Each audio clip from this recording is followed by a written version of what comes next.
What's up, everybody? I'm Wyatt Bagnall. Taylor Wallerstein. And today we are going into our recap of week one of the NFL season, and it was a crazy week one. It was a hell of a week. Yeah, or just a hell week for us. A little bit. Yeah, so we're going to jump right in, and before we get into analyzing the games, we're going to sort of go into how we did predicting them. Okay. So overall for the week, I picked Buffalo, New Orleans, Cleveland, San Fran, Cincy, Philly, Indy, Miami, Baltimore, Jacksonville, Tennessee, Kansas City, Chargers, Vikings, Bucks, and Denver. I thought I did a lot worse in the immediate aftermath of everything, but I went 10-6. Week one is always a nasty one to pick. Yeah. But overall, I came out with a winning record, and if they were to play again in week two, I'd probably still pick all the same teams. None of these teams shocked me to the point where I was like, oh yeah, I think they're actually better. Yeah. But, it just is what it is. I know the feeling. I was the same way. Did some predictions myself, but I did not do so well. I went, I think, 7-10? Or you went what? I went 10-6. So then, I went, I think, 7-9. Okay. So I was a little bit negative. Did have the Seahawks winning. Good on me. Fuck you, Denver. You get what you deserve. First of all, they didn't even deserve that. If we want to, okay, we'll get into that game. But my biggest takeaway from a lot of these games are the teams that lost were genuinely better than their opponents. But week one shit just happens. Oh, I but I'm just awesome to see. Fair enough. I'm just saying there's a lot of teams on here. I'm like they clearly lost to an inferior opponent. Oh, I agree. Yeah. All right. So, who were you out of all these before we go into each single one? Which game shocked you the most? For me, I mean, a little bit of the Houston Texans Colts game. I'm more shocked that the Colts didn't lose, to be honest. For me, the one that really shocked me was the fact that the Giants went into Tennessee and just another big one for sure. Also, I thought the Titans were taking a step back, but I think the Giants are a genuine bottom of the league type team right now, and they just went in and took it out. There's not even a real logical reason why it happened. It just did. But that one shocked me the most. Fun to watch it happen. That one was one of those crazy games that we were talking about. That was constantly had a feeling that Titans were just gonna at some point pull it off, but did not. I felt that for a lot of teams. Yeah. And it just for basically all the ones that I felt that about, it just didn't happen. Yep. And they all got close, but it was just I think a lot of this week one stuff is a byproduct of these guys not playing in the preseason. So they get a lot of their mistakes out in week one, it really it makes week one just way more volatile. I virtually take nothing away from most of these week one games. There's only a couple of these games where I'm okay, I think that's actually a really important thing, and it's usually just if something that we thought was either a problem or a strength, if something like that gets confirmed. It's sort of okay, that makes sense. But if these teams just have a really weird one, it's sort of week one. Yeah, no, I think a lot of these teams kind of needed that. It's better to get out of the way at the beginning than later in the year. So. That's exactly right. Yeah. You want to just get into breaking these games down? Let's do it. All right, so we'll start on Thursday night, where the Buffalo Bills went to the home of the defending champs, the Rams, and beat them 31-10. That score is closer than this game was. The Rams had literally nothing for the Bills. Yeah, no, the Bills very quickly established themselves as one of the best AFC teams. They looked dominant on every aspect with the exception. I think you can go ahead and take one out of that sentence. After week one, they looked the best. They looked polished. They looked like their midseason form. You'd be hard pressed to find a better team in the AFC right now. The only team that looked as scary as them, was Kansas City, but I think that part of that was their opponent. The Bills did it against the Rams, which is a bigger statement. And the thing that this is part of why I think a lot of people are going to be like, it's only week one. Yeah. But a lot of these teams that we thought were contenders really didn't show it. And there was no such thing as the week one, not locked in stuff from the Bills other than 2 fumbles in the first half. And even then, and the Josh Allen interceptions were kind of BS. The first one was definitely BS. Yeah, just bullshit fucking practice squad wide receiver dropping a ball straight into the hands of fucking defense. A linebacker. That's stuff that makes me delete Madden. That shit pisses me off so much. So when I see it in real life, I'm like, bro, your one job is to catch a fucking football, or at least knock that fucking. Or at least don't do that. Don't fucking whoop right into a fucking linebacker. And I know Josh Allen was fucking pissed. You could fucking tell from how he looked on the field, but. Hey, you got it done.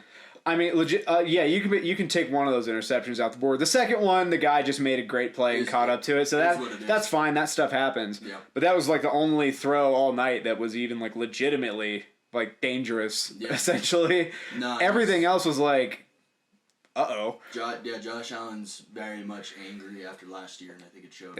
I think that's part of why the Bills came out real locked in. Mm-hmm. I think that they are really unhappy about how that went. That they would have won the Super Bowl had they made it. Yep, and I think that's not an uncommon thought among a lot of people, but they impressed me a lot. And coming out of Week 1, they impressed me the most because they're really the only one where it was okay. Every single thing you thought could happen with them did. Yeah. And, they fumbled and stuff like that. Fumbles tend to not be a consistent thing. No. And you saw a lot of fumbles this week. I think that goes away as the season goes on. Yeah.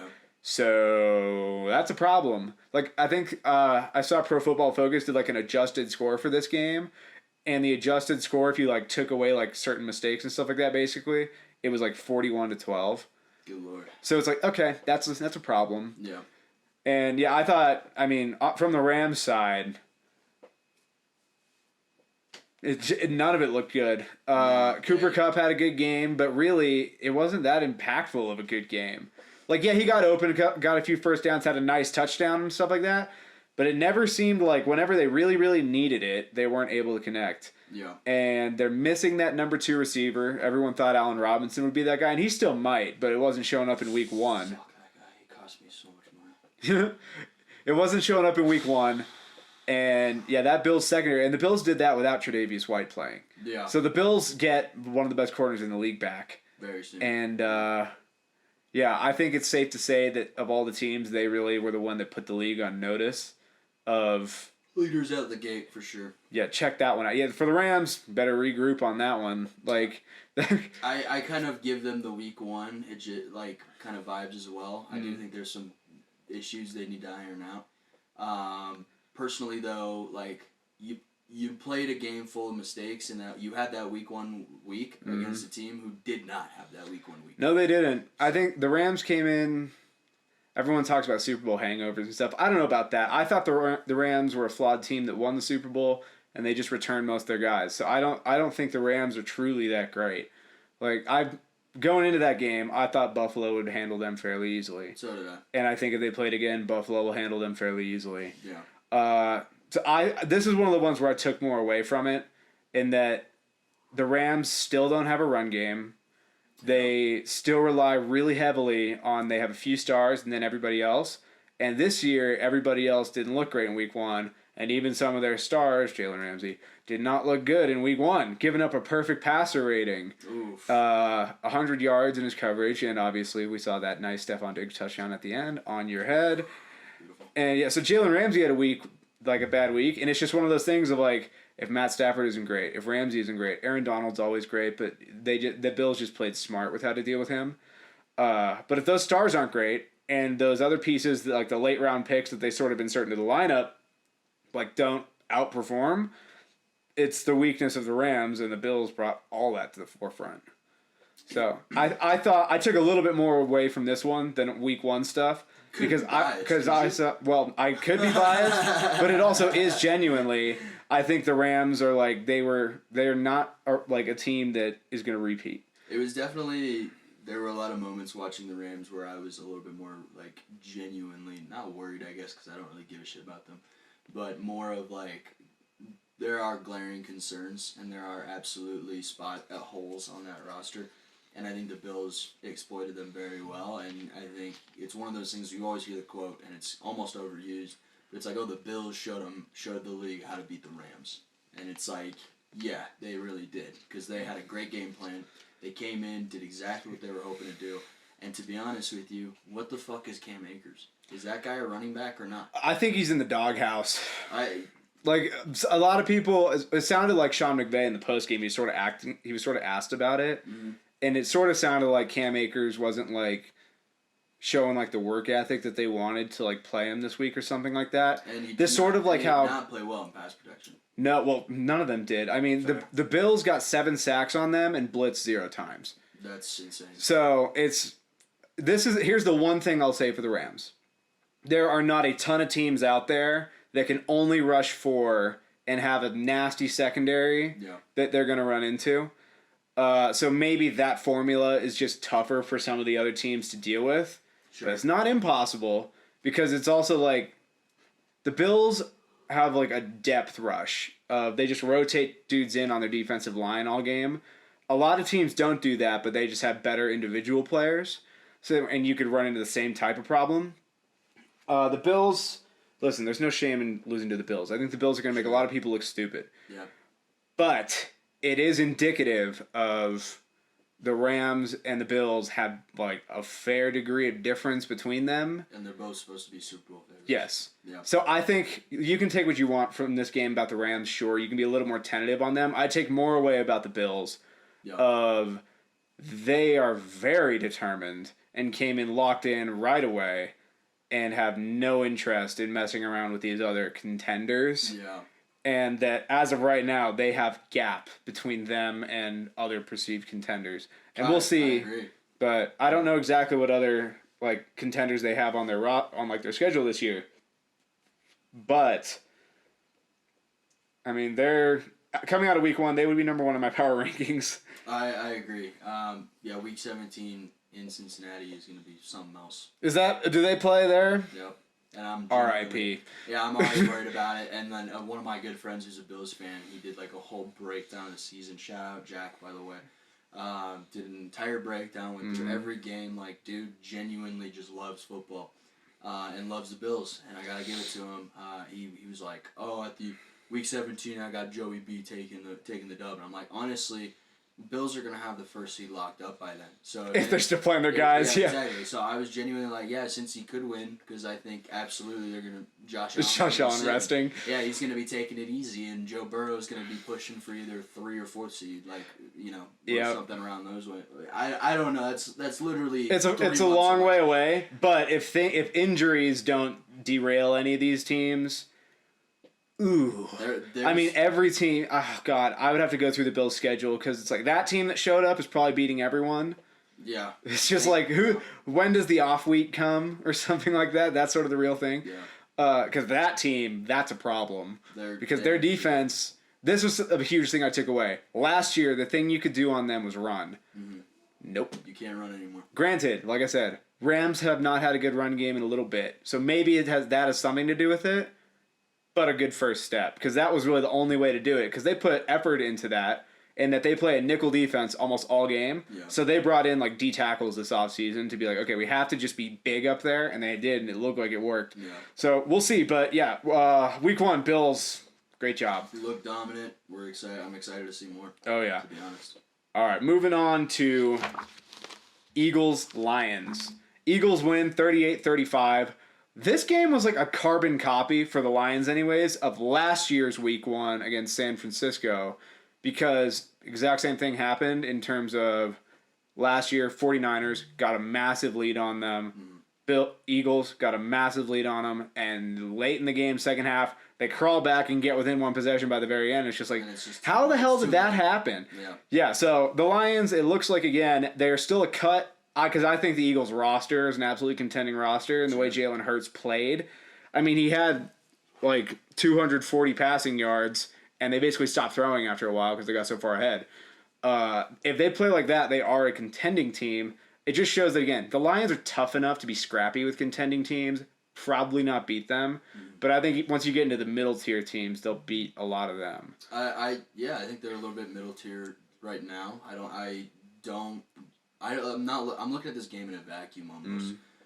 I think both teams still have a lot to prove this next week. No disrespect. I think the Eagles, obviously, putting up almost 40 points that's good offense.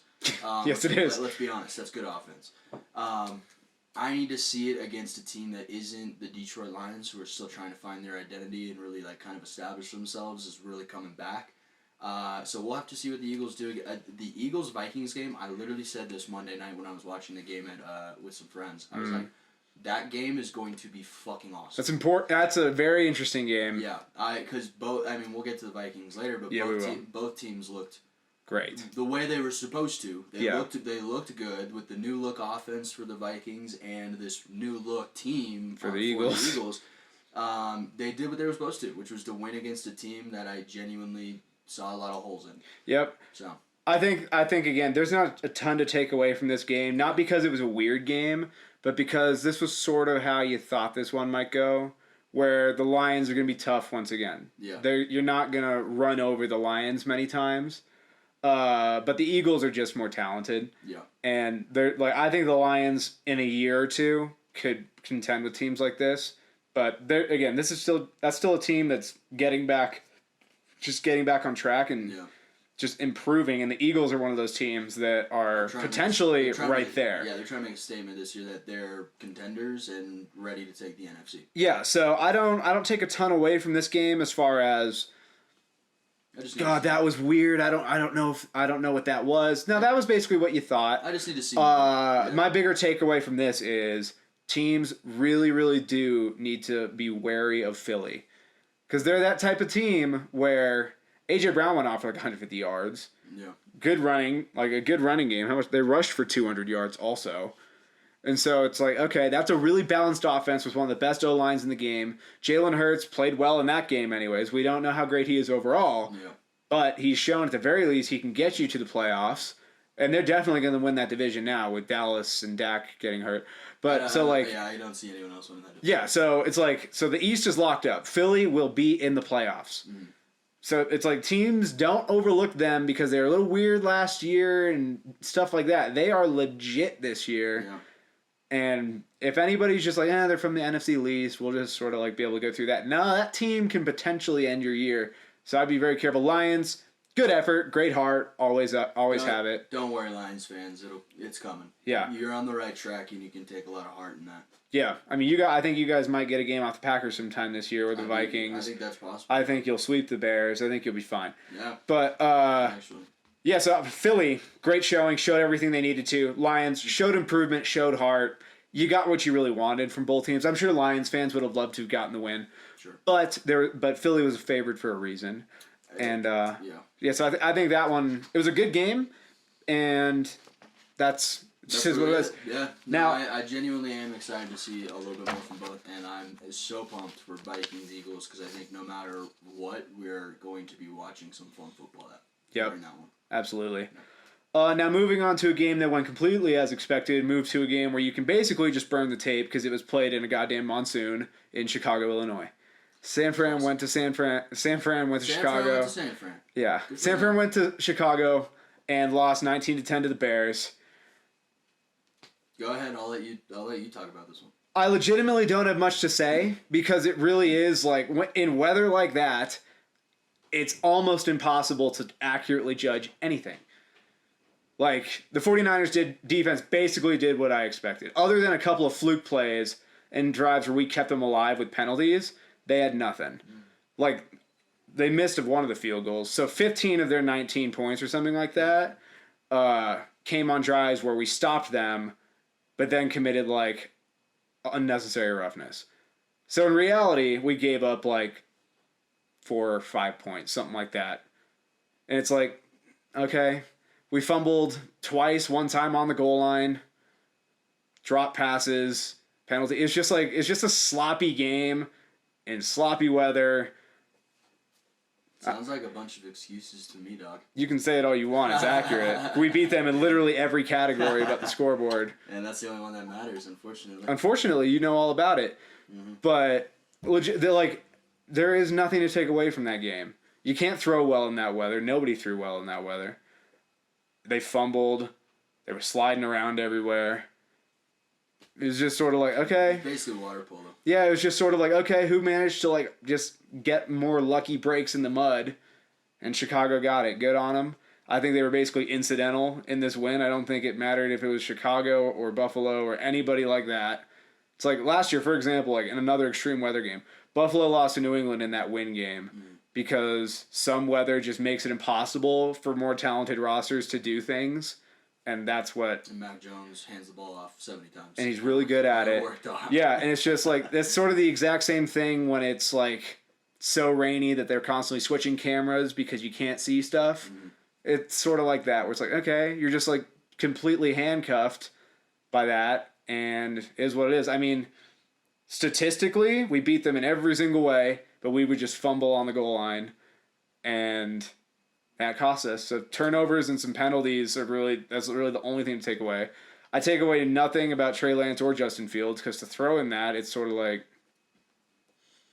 all right. Like, they both made a couple of good throws. They both missed a couple. I mean, for the love of God, Justin Fields was under 50% completion, and we still lost. But it's just... I have my opinions about Justin Fields. Yeah, I know you do. But I'm just saying, like, again, speaking fairly here, neither one of them played well, but... And it's a completely fair but. It's so tough to do that in, like, that type of weather. Sure. And I think I view it as, good job, Bears, you got to win. Unfortunate that we lost it, but I don't take a ton from it. Sure. Next week, we got Seattle in San Francisco, and I'll really start judging more closely then. But this is one of those games where it's like, okay, sometimes freaky circumstance, first time real starting quarterback, week 1, have a monsoon to go on top of it. And shit just got sloppy. So that's how it went. That's really all I take away from it. It happens. Yeah, there was just penalties and untimely turnovers. Yeah. Another feeling. Yeah, pretty much. That's really, like, I would love to be more harsh on my team, because when they lose, I genuinely am harsh on them. But I don't know. There was a lot of factors with that game where it's like, okay, it just went weird and whatever. Sure. Yeah. Sure. So I'm going to move on from that one because... I feel like you covered all the ground. Yeah, it's legitimately, it's just like a burn the tape type thing. Yeah. Where it's like the rush is slower, everyone's moving slower, the ball's slick, and then, yeah, I mean, legitimately, it's just an ugly game when it turns into something like that. And I referenced the Bills-Pats last year because the Pats were a much more limited roster, but you're just not able to do all this stuff in that weather. Yeah. And same thing with San Fran. They're clearly the better team. They locked them down for, like, most of that game. And then one broken play after, like, stopping them for the 15th 3-and-out or something like that. But penalty, and they stay alive, and life goes on. I think we'll beat Seattle next week because, again, we're just better than they are. But, yeah, good job, Bears. You got one. It was a much-needed win for the franchise, and I think it's going to be one of few for the year. Yeah, exactly. So, life goes on. And I'm going to let you go ahead and roll for most of the time here because we have the Pittsburgh Steelers 23 and the Cincinnati Bengals 20. Was this was I thought somebody said it was in Pittsburgh. It was in Cincinnati. No, it was in Cincy. Okay. Home opener. Definitely a bummer. You hate to see it, but kind of in the same way. I honestly look at it towards more of that week 1 kind of vibe. I mean, our entire O-line hasn't played together for the entire preseason. So there's bound to be a little bit of, getting used to each other, figuring out what the style is, building that chemistry.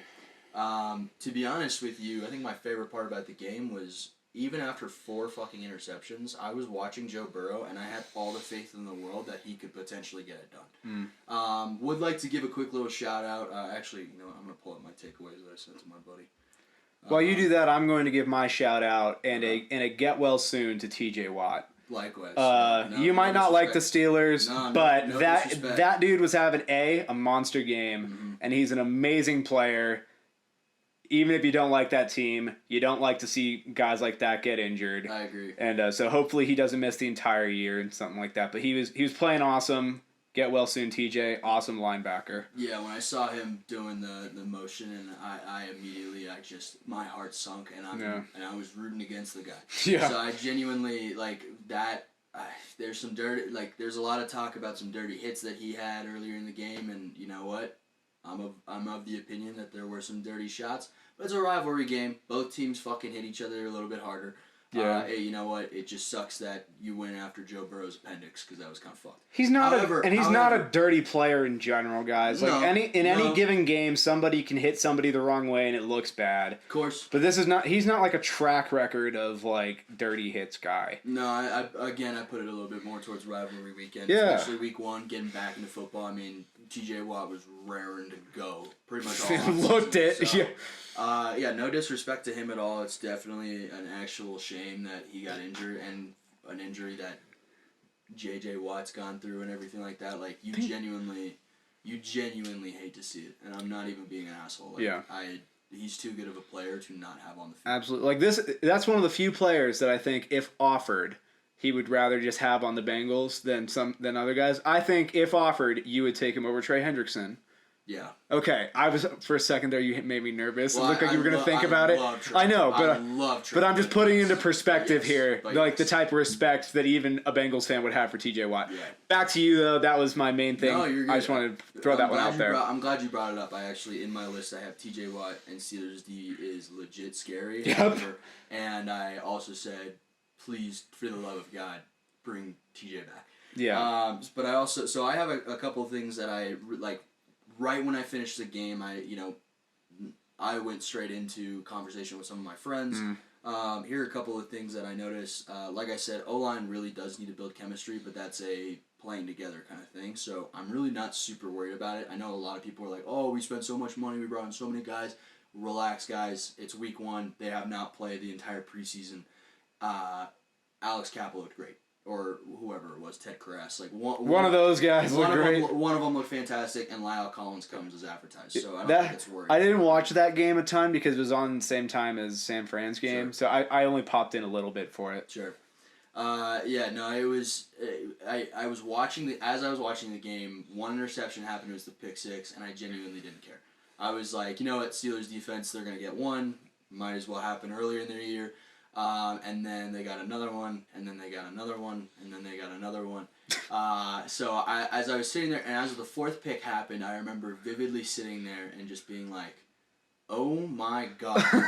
Like, I genuinely just, like, I literally, like, I wasn't angry. I was just disappointed. I'm not mad. Yeah. I'm just disappointed. I was like, do you know how much shit I've been talking, bro? I was thinking about you so much. I was like, do you know how much shit I've been talking, dude? And then at the same time, like, one of my friends is a Steelers fan, so I just caught so much Did you shit see that? Have you seen that meme? Because I tried to find it, but I couldn't. Where it's like when you've been talking shit all offseason and your team loses week 1, and it's this guy like, and I was thinking of you and me. I was like, oh shit. Yeah, no, I literally like when I saw both of us lost, I didn't even text you because I genuinely was like, we'll talk about it. Like I was like, there's no need to. I'm not gonna lie to you. Because my team lost, when you guys were like coming down the wire, I was like, I need Pittsburgh to win, just so I have some company. And then of course, other teams lost. I was like, okay, I definitely have company. Yeah. But when you guys lost, I was like, okay, Taylor's in the club with me. Unfortunately, but you know what? I will say this is something that I'm actually really glad happened. Because I think absolutely this is a loss we needed. There's so much hype going into the Bengals in the offseason, including from me. I'm not innocent. But there was so much hype going in. I think Joe Burrow and his leadership are absolutely going to be able to right the ship. It isn't a world-ending loss. I very much think that this was a good thing to have happen. And to be honest with you, I feel like a true Bengals fan finally. Like this whole offseason, I was kind of like, people are roasting me a little bit for leaving Denver. People are kind of, oh, I can't wait to see where your next team is when the Bengals lose or whatever. Oh, look, there's another bandwagon coming. Exactly.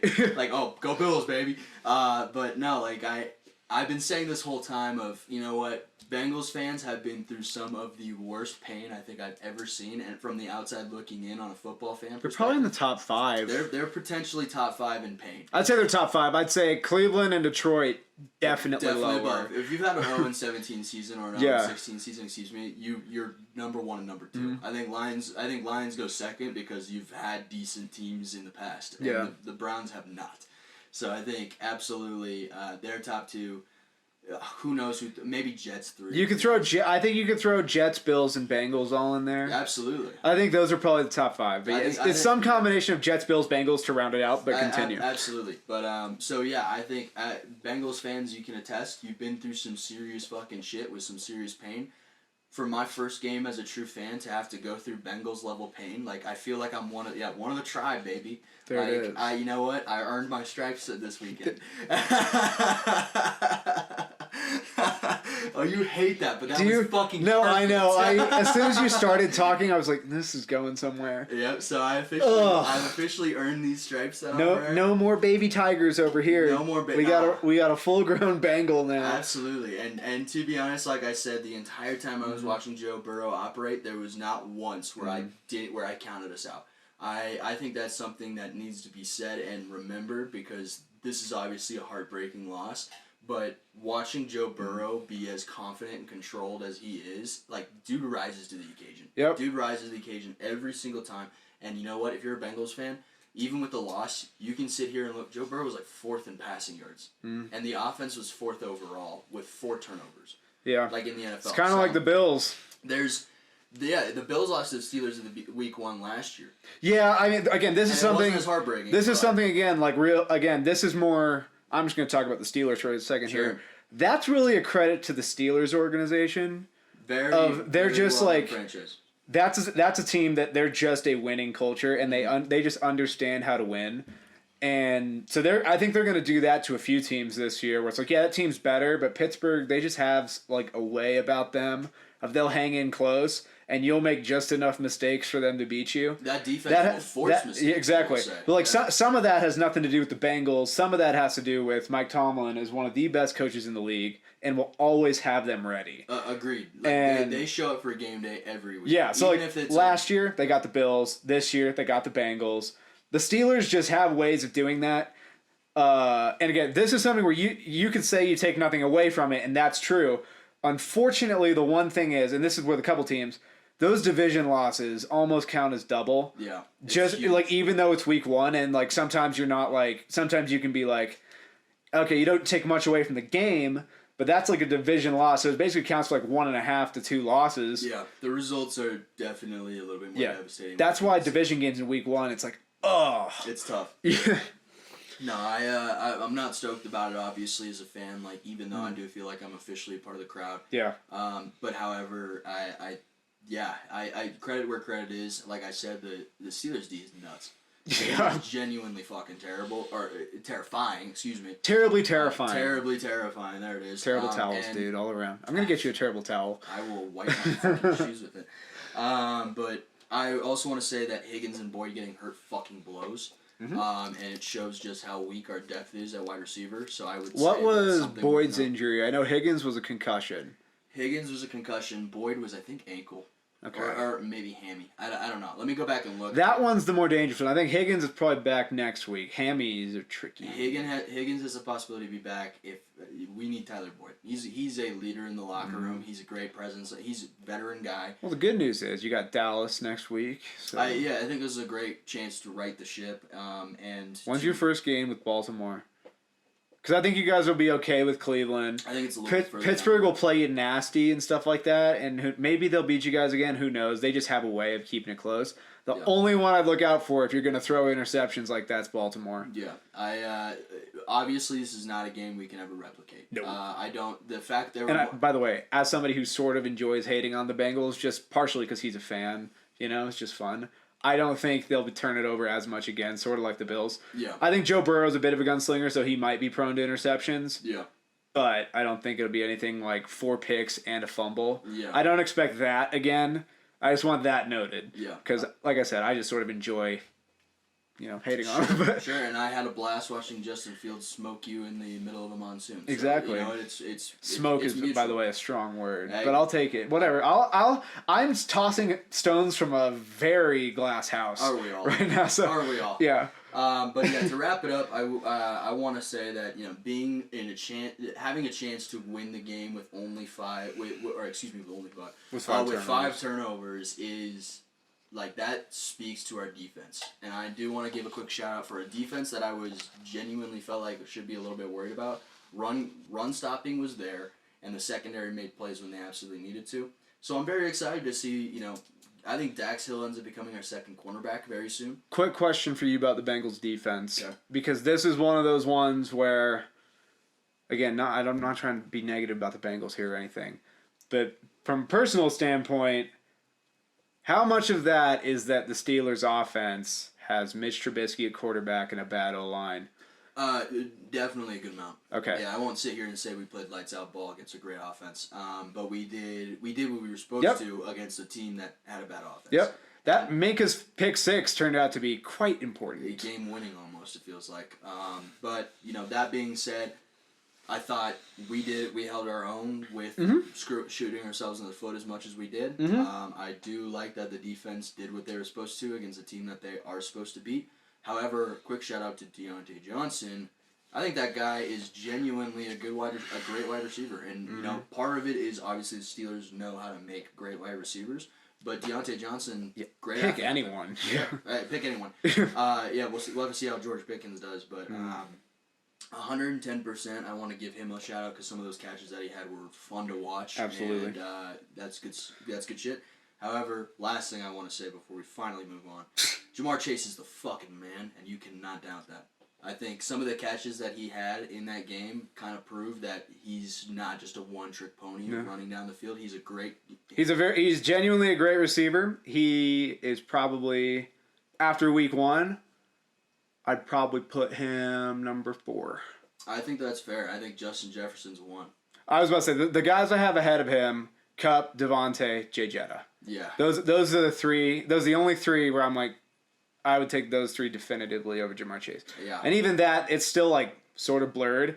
But those are the only ones where I'm like, okay, I'd still probably rather have them. But he's legit. Yeah. Yeah, I don't blame you at all. I think that's absolutely kind of where I have him too. Is top 5 in your second year is not an insult. I want that noted. Not at all, especially and the way that he played. I mean, some of you could talk about the catch that he almost won it with that sick catch. If he just was like a toe out. Oh man, that one was so awesome. That catch was insane. It is what it is, but again, Jamar Chase is just a fucking monster. That being said, Bengals fans, I don't think it's panic time. I really do kind of, let's put the week 1 beside us, and honestly, it was week 1 play, but the results are going to be felt all the way down week 17 and week 18, when the wild card is officially starting to become a thing. Yep. And this is a tight AFC, so if how it goes the way I expect it to, is that this is going to be absolutely fueling us to turn this around literally next week. And luckily, we've got a couple of games coming up that should be. I was about to say, I just pulled up your schedule because I was sort of looking at this. Yeah. You have 3 games to really get yourself right. Yep. So you go Dallas, Jets. I expect you 2-1. Yep. Dolphins. Any given week, I think Dolphins can just upset somebody. Sure. So I'll say you're 3-1 because I think you're better, but I wouldn't be shocked if Miami is able to do it. We'll and have to see on that. then week 5 is Baltimore. Yeah. So week 5. Week 5. We have a month to figure out our shit. Yeah. So that we can bring our A game to Baltimore, which is going to be very absolutely important. necessary. Yeah. They could be undefeated by then. Yep, and you cannot be going 0-2 in your division, especially if one of those 2 is Baltimore. Exactly. No, you can't be down your division like that. So yeah, I think. So week 5 is where it gets real important. Unless the Bengals drop a game, like if they drop Dallas or the Jets, I don't think there's any way they drop the Jets. Let's not come too much. I will, yeah, but I was going to say I feel very confident in that. I feel pretty confident you'll beat Dallas, but again, maybe. I'm confident that we can pull it off too. Yeah, especially with Cooper Rush, I'm like they'll get Dallas. I feel like we're going to be using this as a bounce back week to prove we're still here. The one I'd watch, just don't drop Miami. Yeah, we have to. Because if that Ravens game in week 5, hugely important. All right, we're gonna move on from the Bengals real quick. All right. As much as I'd love to make this a Bengals show, yeah. We should move on. All right, so we're going down to South Beach where the Dolphins beat the Pats 20-7. I sort of saw this game coming. I don't think the Pats are very good at all this year, and I think Miami is ascending. I'm not convinced. I am convinced that the Pats have a lot of work to do, and that they are not a great team right now. They cost me money on my money line, but so did the Bengals. So who's to blame here? That being said, the fact that they got 1 touchdown offensively with that new roster and everything, and it was a defensive touchdown to really seal the game. Mm-hmm. I'm not convinced in the slightest. Tua looked fucking awful. And there, you know what? Great throw to Jalen to get it in and everything like that. You found an open man. Thank fucking God. I am not convinced in the slightest about Tua, and I've got Dolphins fans on my timeline who are saying, why the hell is Joe Burrow a higher QBR than Tua? It's like, because he's a check-down machine. And first of all, I'm pretty sure neither of them graded that great. I can only imagine. Let's see what the actual grade was. No, me neither. I'm but moving on to week 2. Like. Yeah, exactly. That's what it's like. Listen, if Joe Burrow graded better than Tua, it's like okay. Yeah. Because there's no way he ended up with a good grade with 5 turnovers. Yeah. No, PFF loves to shoot people's rating down because of turnovers alone. As they should, if they're legit, if they're on the quarterback, which is fair. Because I know they talked about the Josh Allen one, where it's like, yeah, that's not graded against Josh Allen. Which I'm glad that they're actually starting to do, because sometimes PFF likes to grade people based on turnover-worthy plays, which is fucking stupid. If it's not an actual turnover, I don't want to hear it. I think that is a worthy thing to note in terms of. If you're just general decision making and like the potential things to look out for, like if a quarterback throws 4 balls that could be intercepted but just are luckily or not, it's just a red flag in terms of okay, sure, he's gonna throw it up a couple times, just be like ready to catch it. And that's totally fair. But when it comes down to stats, I'm not looking for that. That's fair. Like but when I'm looking to be a GM and I'm looking for Moneyball level, looking into guys' players and shit of like, okay, this Drew Lock has a cannon. Only problem is 75% of the time it goes to the other team. Like it's shoots the wrong guy. Exactly. It's like shit like that. Like there's just moments where it's like when you're digging on a quarterback who like if he had a decent game. And, yeah, a couple of passes got dropped that should have been picked off. Like, bro, fuck off. Because you're not counting drops as a fucking quarterback. You're counting drops as a quarterback incompletion. I view that as a worthy thing to keep track of. It's not like a game-breaking or, like, deal-breaking thing. But it is something in terms of, one of these games, somebody will just catch them. Yeah. Because it's like, okay, say, for example, you're playing against, like, the Chargers and J.C. Jackson, who, like, picks off passes all the time. If all of a sudden he's throwing stuff like that towards J.C. Jackson, all of a sudden it goes from 4 drop picks to 4 picks. Which is completely So I don't think it's a game or like a deal-breaking thing, but it is just like, okay, let's be aware. I think we're putting a little bit too much emphasis on it is all I'm saying. Like, is it nice to know and obviously have? Absolutely. Mm-hmm. I do think a lot of football being tracked is important, especially because, like, think about it. 40 years ago, they weren't counting sacks, which today is such a monumental. That's something that, speaking of that, there's a stat that they have for that, which I actually do think is interesting, which is pass rush win rate, which is essentially they might not sack the guy, but they beat their blocker and were like getting pressure. I think that's an important pass rush stat. Yeah. In terms of some guys will get a sack a game. But they literally beat the guy 1 out of 50 times. And it's sort of like, okay, so he's not actually a reliable rusher. He just got fortunate that the one time he beat the dude, he was able to get there. So I think that some of these things are relevant. But off PFF and on to back to this game. We're on the same page. I'll agree. Yeah. Again, this game just sort of confirmed everything I thought. New England is not equipped to beat teams. Like, with any semblance of a legitimate roster. I don't trust that offense right now. What is it, Matt Patricia and Joe Judge? Yeah. What the fuck? Like, how are you letting Josh McDaniels walk without a backup plan? I don't know. Like, I have no idea. Genuine question mark there, which is just no answer. We're never gonna get it. And also, questions about the Patriots all over the place. I mean, that O-line didn't look fucking good. Nope. Mac Jones looked terrified. That's probably the way I think he had every right to. In terms of 100%. Bad O-line, no receivers, no continuity calling the offense, and Miami's got a good defense. So completely fair. I'm just saying that, even at like when you're in that position, like, you gotta mask it somehow. You gotta have that poker face on it. This is another game. Pictures of him fucking like scared shitless. Yeah. This is another game that a lot of people can say, well, it's week 1. This is a game I took something from. In that New England and Miami just both reaffirmed a lot of the stuff that I thought about them going into the year. which is Miami is improving. Yeah, you can say what you want about Tua and stuff like that, but Miami's roster is genuinely good. Oh, that's not up and for question, and I think that New England's roster is genuinely bad. Yeah. And so that was really all I was looking for from this game. That's fair. And that's all I took away from it. Miami is legit. There will be games when Tua plays better, games where he plays worse. I don't think they're legit. I think Tua genuinely. Well, I'm not saying they're like legit in terms of contender. Fair. But they're legit in that they are loaded with weapons. I think McDaniel is going to be a good coach. I think it's also just tough, even if the Pats aren't good on offense. Belichick knows how to coach a defense. Sure. So I think Miami's offense improves. I'm not saying Tua is the answer or anything like that. Sure. But I'm saying that every once in a while, he might throw a slant, and Tyreek Hill and Jalen Waddle will manage to just break it. Yeah. So stuff like that can happen, and I think Miami, because they're going to be tough defensively, I think the style of offense McDaniel brings, which is run heavy and then catch and run with a couple of good shots in there, I think that works. Yeah, beneficial to. Yeah. It's the same. And so I think that it has the potential to work. And I think that, again, we have to give Miami some grace in that they had week one stuff also. Yeah. Of they're figuring it out, new offense, new guys, new all that stuff, who, again, didn't play in the preseason. So I take away from this game that Miami is what I think they are, and New England's what I think they are. So that's mainly what I took. Yeah, I'll give it to Miami. Absolutely great moves, making that roster even better. Defense should look fantastic this year. I genuinely believe that.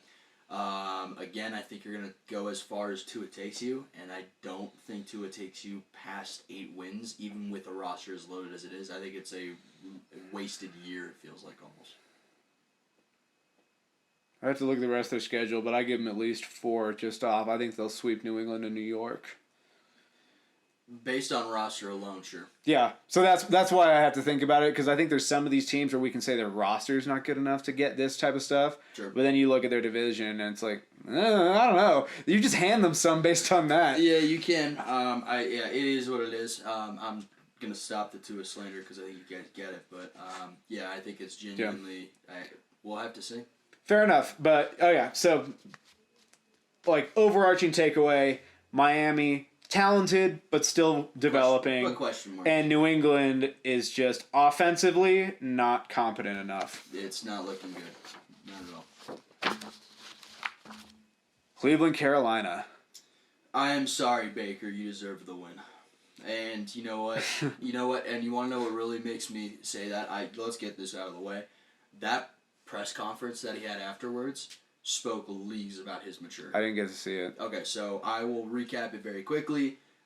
He addressed right up front, obviously I would have liked to win this game. Mm-hmm. It meant a lot to me, and unfortunately I was unable to do what I could.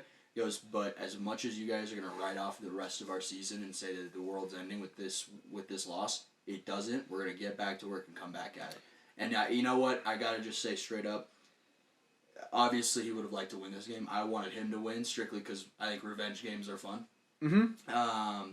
And I'm a Baker fan just because I like that whole chip on the shoulder. This was your second most hopeful revenge game this year, right behind the Joe Flacco revenge game. The Drew Lock revenge game that I didn't even get. So, my life's over and I hate it. But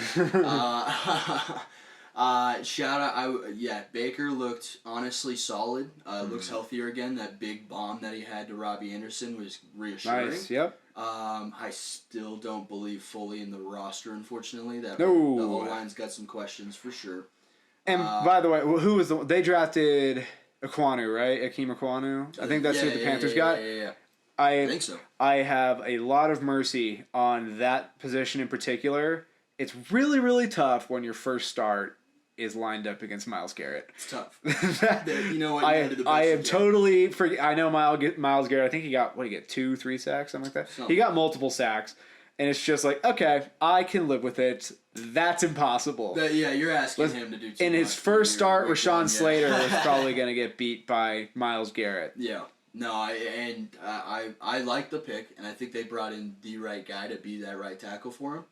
It is genuinely just a bummer that they lost to a long field goal because it looked like Baker genuinely was going to will them to victory. And you know what? Baker with a chip on his shoulder is so much more fun to watch. Yeah, of course he is. And Baker with a chip on his shoulder, even more so after losing this game. Mm-hmm.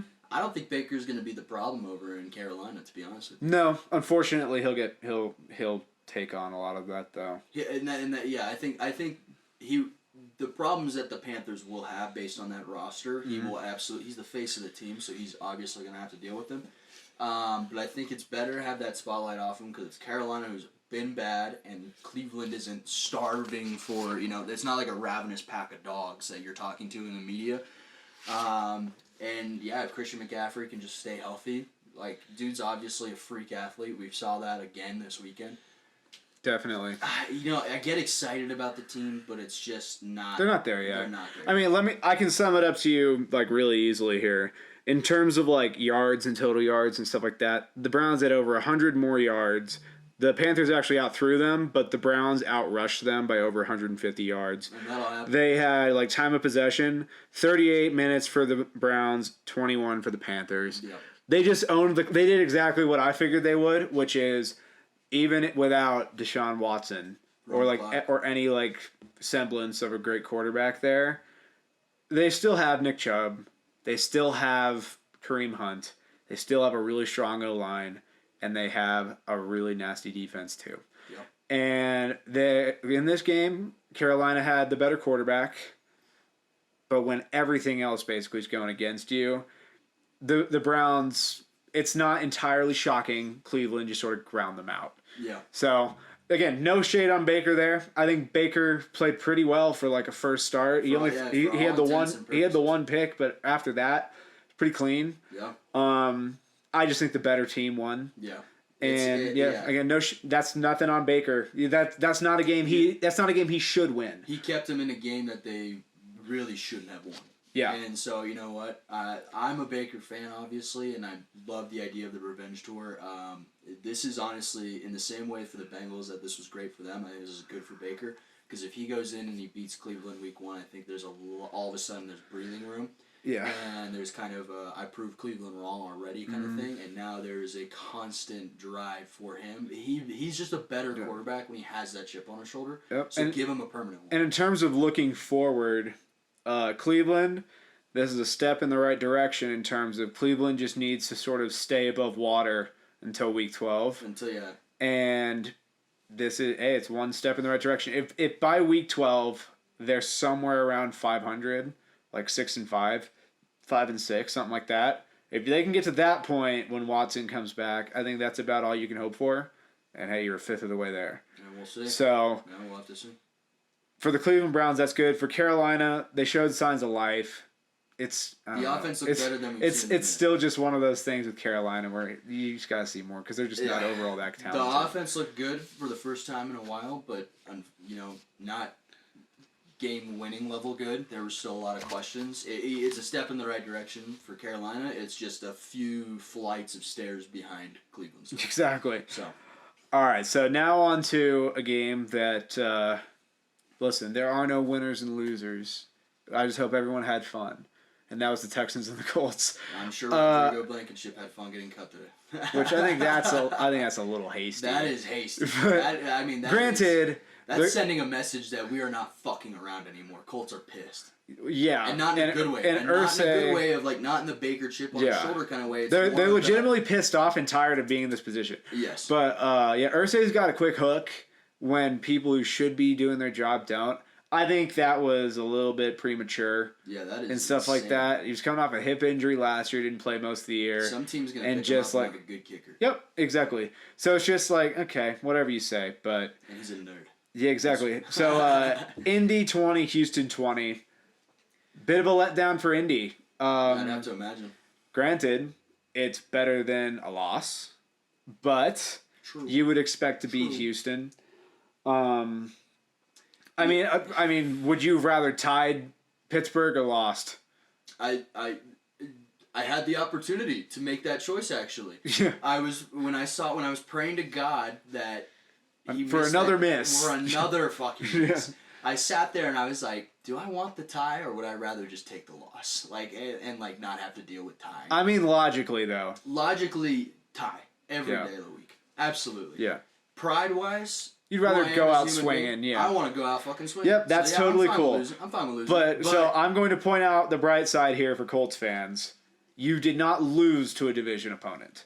Yes. So from that perspective, you're doing better than every other team in the AFC South. Because the Titans and the Jags both lost. Yeah. So you and the Texans... Tied for first. You're tied for first. Congrats, boys. Good job.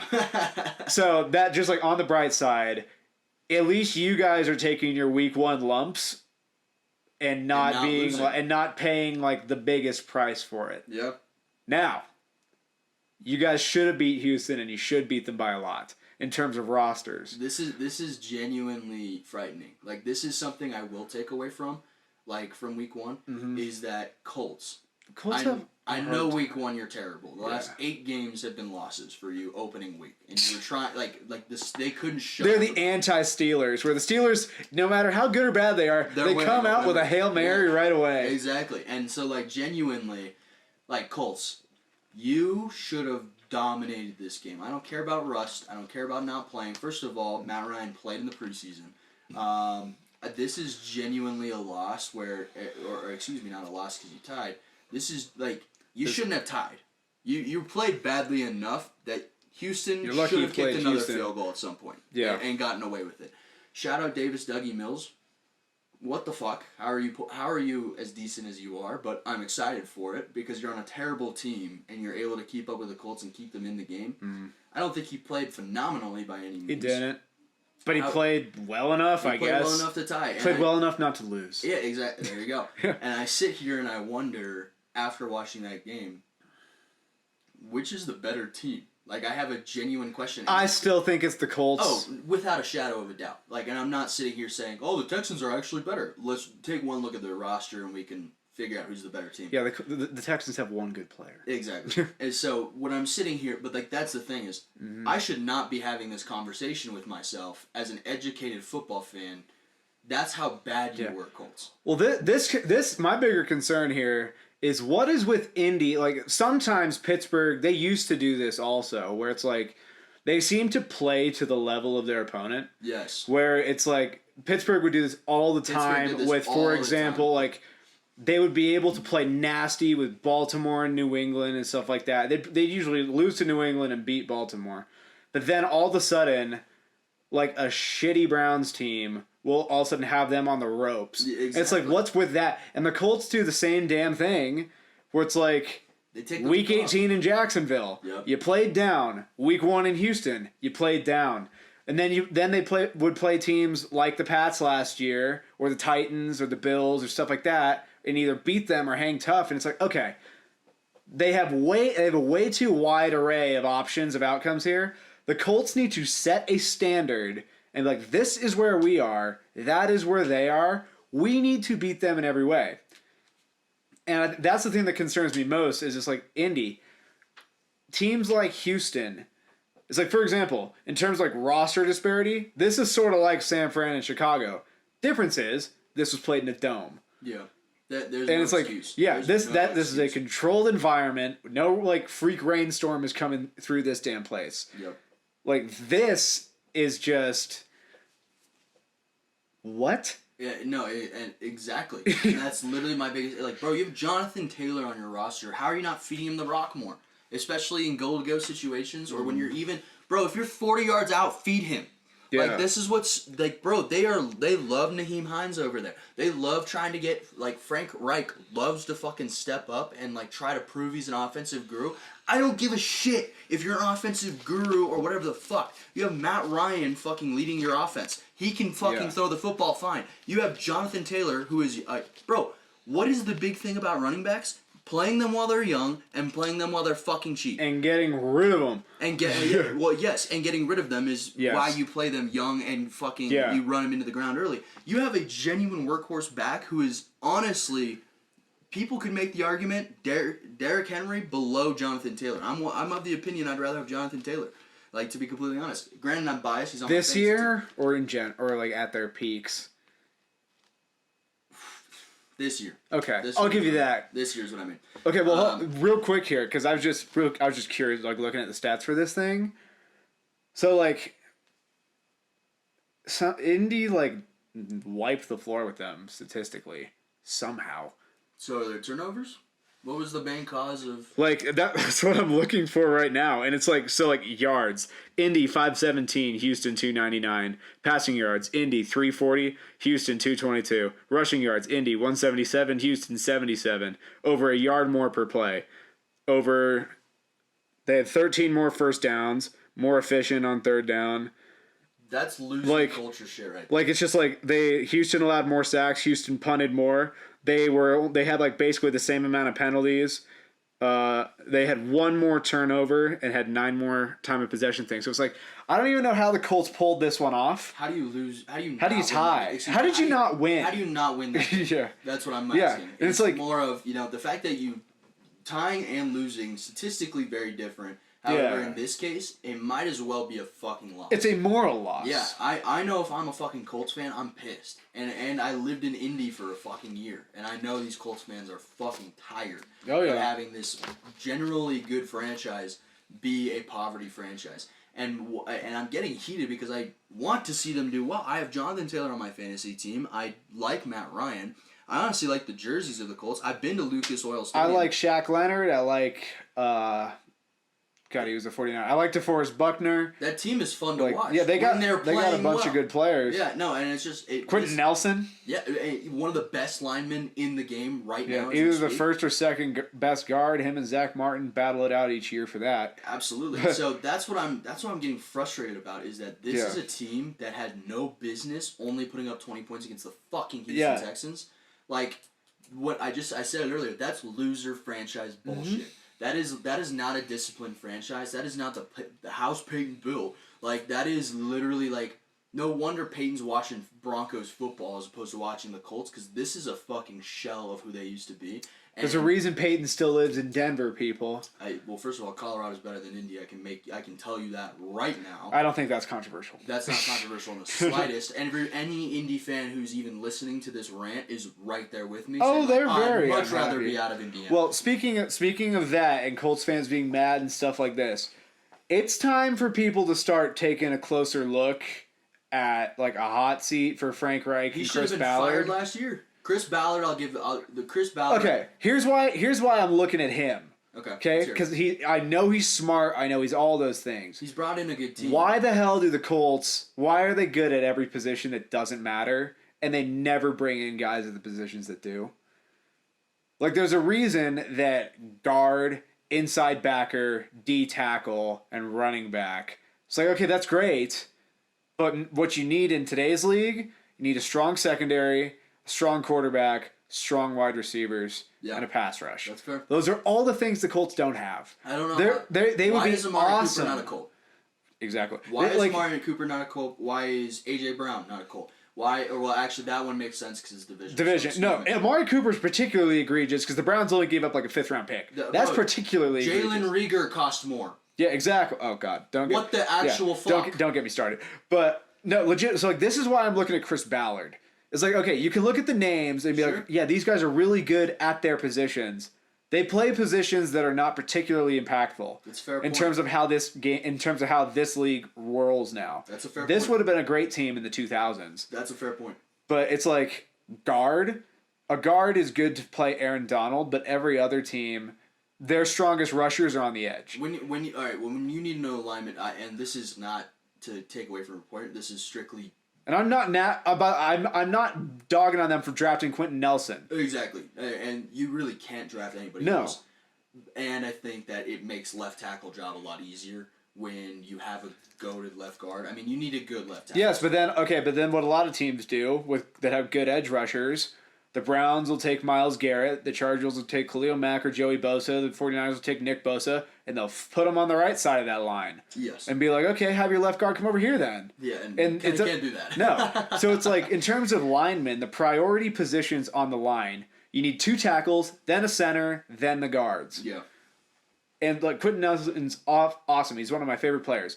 But objectively, guard is not a value position. Yeah. Inside backer with Leonard, no longer a super valuable position. Yeah. It's good if you have one, obviously. Better than not having one. Yes. But this is coming from somebody who one of the best players on my team is Fred Warner. Whereas it's great to have him, but he's not the guy that goes out to cover Amari Cooper. Yeah. In terms of coverage, Linebackers are good for tight ends. There's like maybe out of the 32 teams, there's maybe 6 tight ends out there that you really worry about, and half the time you'll just have a safety over them. Exactly. So it's like, as the game has gotten away from running the ball, linebacker and D-tackle have become substantially less important. You don't want to be bad, but you're able to patch it. Exactly. And the Colts are just like, they're strong everywhere that no longer really is impactful. And I think that's their biggest thing. Yeah. And that's why I'm looking at Chris Ballard. I've never looked at it quite that way. It's just one of those things where it's been like, for years now, people are like, okay, where are the receivers? Where are the corners? Where's stuff like that? And they just, every year, they just draft another D-tackle, or they trade for a guard, or they do something like that. And then the receiving course is barren, and the corners are weak, and the safeties are nothing of note. And they have a revolving door at quarterback. And you can say he's smart all you want, but he's not building a team that matches up with any of these other contenders. That's, you know what? Fair way of looking at it. I agree. Didn't really fully look at it that way. I've been totally gleaming over the whole lack of wide receiver because I think Michael Pittman is good. Could be. But I don't think he's a true number one. No, does he scare you? No. Okay, if he's on the Bengals, what number receiver is he? 4. Okay. Yeah. So that's the difference. Yeah, I'd love to have him as 4. No, exactly. No, I'd love to have him as 4. But that's what I'm saying. If you're a team that and the Colts love to style themselves a contender. Yeah. Your number 1 receiver should not be number 4 on another team. I agree completely. Especially when you have the opportunity this offseason with so many guys on yes. the team that you are and I don't and don't take this the wrong way, but if there's Deebo Samuel news of him potentially being available, how are you not on the phone with a guy you've already made? By the way, don't take this the wrong way. I wanted us to trade him. No, I fair enough. No, I didn't want to take away one of your players. No, I don't care. I want us to trade him. I don't like paying huge money to reliant positions. And I'm totally with you. Yeah, I genuinely am shocked at not I think Pat McAfee puts the best because his freakouts over not bringing a wide receiver are honestly fun. They're hilarious. He freaked out about so many, and I don't think he's wrong. No. How is Julio Jones and Odell not both Colts? Julio Jones. The Buccaneers didn't even need receivers, and they kept loading up. Julio Jones they called Julio Jones because no one else was apparently. Yeah, and they were literally like, you want to come to the Bucs? There's basically, and in terms of Odell, there's basically 2 teams that everybody says Odell will sign with. I'm hearing Rams, Bills, and I was hearing Packers, but we've heard the Packers thing for a long time. They would have already. But signed in terms of the ones that are publicly have stated that they would sign him, and Odell has publicly stated he'd go to Rams, Bills. Neither of those 2 teams are teams that are bereft of weapons. No, and I think. But there's a reason you keep bringing them in. Exactly, and there's a reason you keep bringing them in. First of all, injuries happen. Yes. Look at the fact. What if Pittman gets hurt? Exactly. Who are you throwing to? Alec Pierce, and I love Alec Pierce. Don't get me wrong, but he's a rookie. Yep. He's a slot rookie guy. He's not number 1. And I can't even name their fucking tight end. How do they not have a better fucking tight end by now? It's Mo Alley Cox, right? It's one of them. He's been there a long time. 81. So Mo Alley Cox is your fucking starting tight end still? Mm-hmm. Not once have I ever been threatened by fucking Mo Alley Cox. I call him more Alley Cox. He's one of the only guys Taylor hasn't had on his fantasy team. Yeah, crazy. and to be honest with you, I have had him on my fantasy team because I picked him up back when he 3 or 4 years ago. Yeah, back when he was really young. Where was that whole thing of Mo Alley Cox suck, dude? Probably when Andrew Luck was still there. Yes, but probably. This is what I mean with the Colts, though. Just on this whole thing, there's no weapons on that offense. They want to be a contender, and you can talk. Oh, we all and you can talk about thinking certain things about certain teams. But if they were to play Buffalo or Kansas City or Cincinnati or the Chargers or the Raiders or the Broncos or any of these teams that everybody's eyeing, they lose those games. Yes, and even a team that's unconventional like Baltimore. Could win that Baltimore still has enough weapons to fit their offense with Mark Andrews and Bateman. Yes, yeah. They built everything with a very specific purpose. And Lamar, again, opinions about Lamar aside for everybody out here, right? Insanely effective at what they have asked him to do. Yeah, the offense is built around his strength. Yes, the Colts have not been deliberate enough.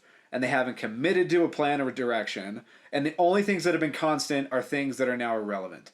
So, I would have Frank Reich and Chris Ballard on the hot seat, and I need some serious answers as to why there are some obvious weaknesses with this team, but for the last 4 or 5 years they have not been addressed.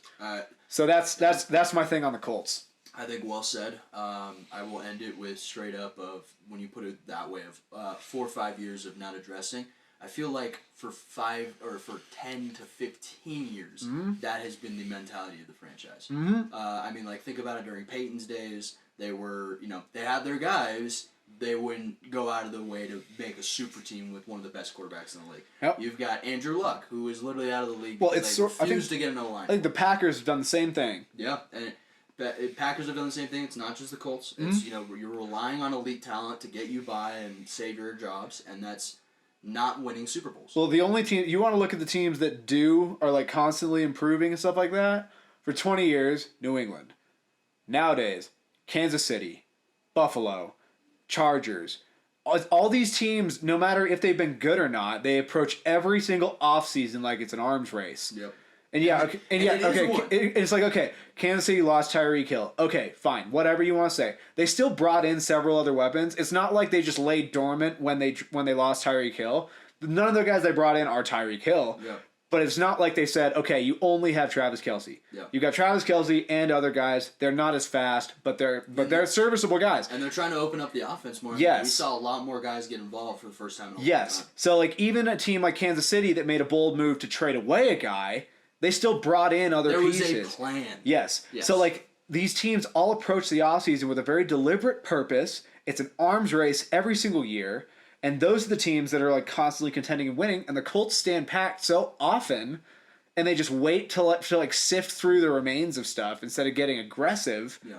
That if I'm Irsay and I have such a quick hook with people, I'd be like, okay, you two need to explain to me what the hell's been going on. Yeah. So that's all I got for the Colts. And the Texans. The Texans are rebuilding. We all know it. You guys hung tough in week 1. Great. This was way more about the Colts than the Texans. Agreed. And this is no disrespect to the Texans or anything. It's just genuinely, you tied a game you had no business tying. Good on you. Next week, I have every thought process that you're probably going to fucking blow it. Yeah, I feel all the teams I picked against this week, I'm probably picking against next week. Sorry, Texans. But I... So moving on from the AFC South, we're going to the NFC South. New Orleans beats Atlanta 27-26. It wouldn't be the NFL season without an Atlanta collapse. And goddamn right on cue did they. Yeah. That's another one of my upsets that I had on the parlay. That you almost got it. I almost had it. I literally, as I was watching, at halftime, I can't believe I fell for it again. I fucking fell for it. I literally, at halftime, I was like, oh, Falcons are going to pull this off? Holy shit. There's a leg. I can cross that leg off my parlay ahead of time.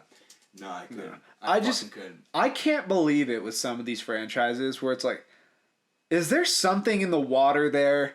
Because there's nothing consistent about it in terms of different coaches, different quarterbacks, years apart, all this stuff. It's why is it always the Falcons and the Chargers? I think the Chargers might be shifting a bit, but historically, I blame the Falcons and the Chargers somehow always find a way to just if there is any chance to lose it, they will. And I'm just more baffled by it, where it's okay, fine. New Orleans looked a little bit jittery and stuff like that coming out. They got it together towards the end. Good on them. And it's okay, that's cool. I don't take a ton away from this week 1 game, other than somehow Atlanta strikes again. Right, Atlanta does what Atlanta does best. It's good to be back. Yeah, feels like home. It's the warm embrace of an Atlanta collapse. Back, baby. Oh, God. The Bengals found a way to lose a game that they should have won. And the fucking Falcons choked after convincing me at halftime that they were good. Yep. So, you know what? I really don't have much to say about this game. I'm going to be completely honest. No, me neither. I have question marks for both teams. I think the Falcons overplayed by putting up 26. Yep. They both showed their strengths and their weaknesses, and they both showed some trademark things of inconsistent teams. Yeah. And I just have question marks, but honestly, I'm just gonna let both these teams play next week and kind of make my decision then. Yep. I mean, in terms of the result, I picked the result right. Well, I thought New Orleans would beat them. Sure. Granted, I didn't think it would be in that fashion. Nail biter. But leave it to Atlanta to just give it away. Yeah. Yeah. How many turnovers did the Saints have? Can you tell me? Where are we at? So total turnovers, Saints had 1 fumble, Falcons had 2 fumbles.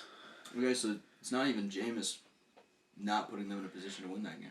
No, there was no picks in the game. It was just sort of it felt, I guess, like my biggest takeaway on it is I guess it just took a half for the Saints to get warmed up.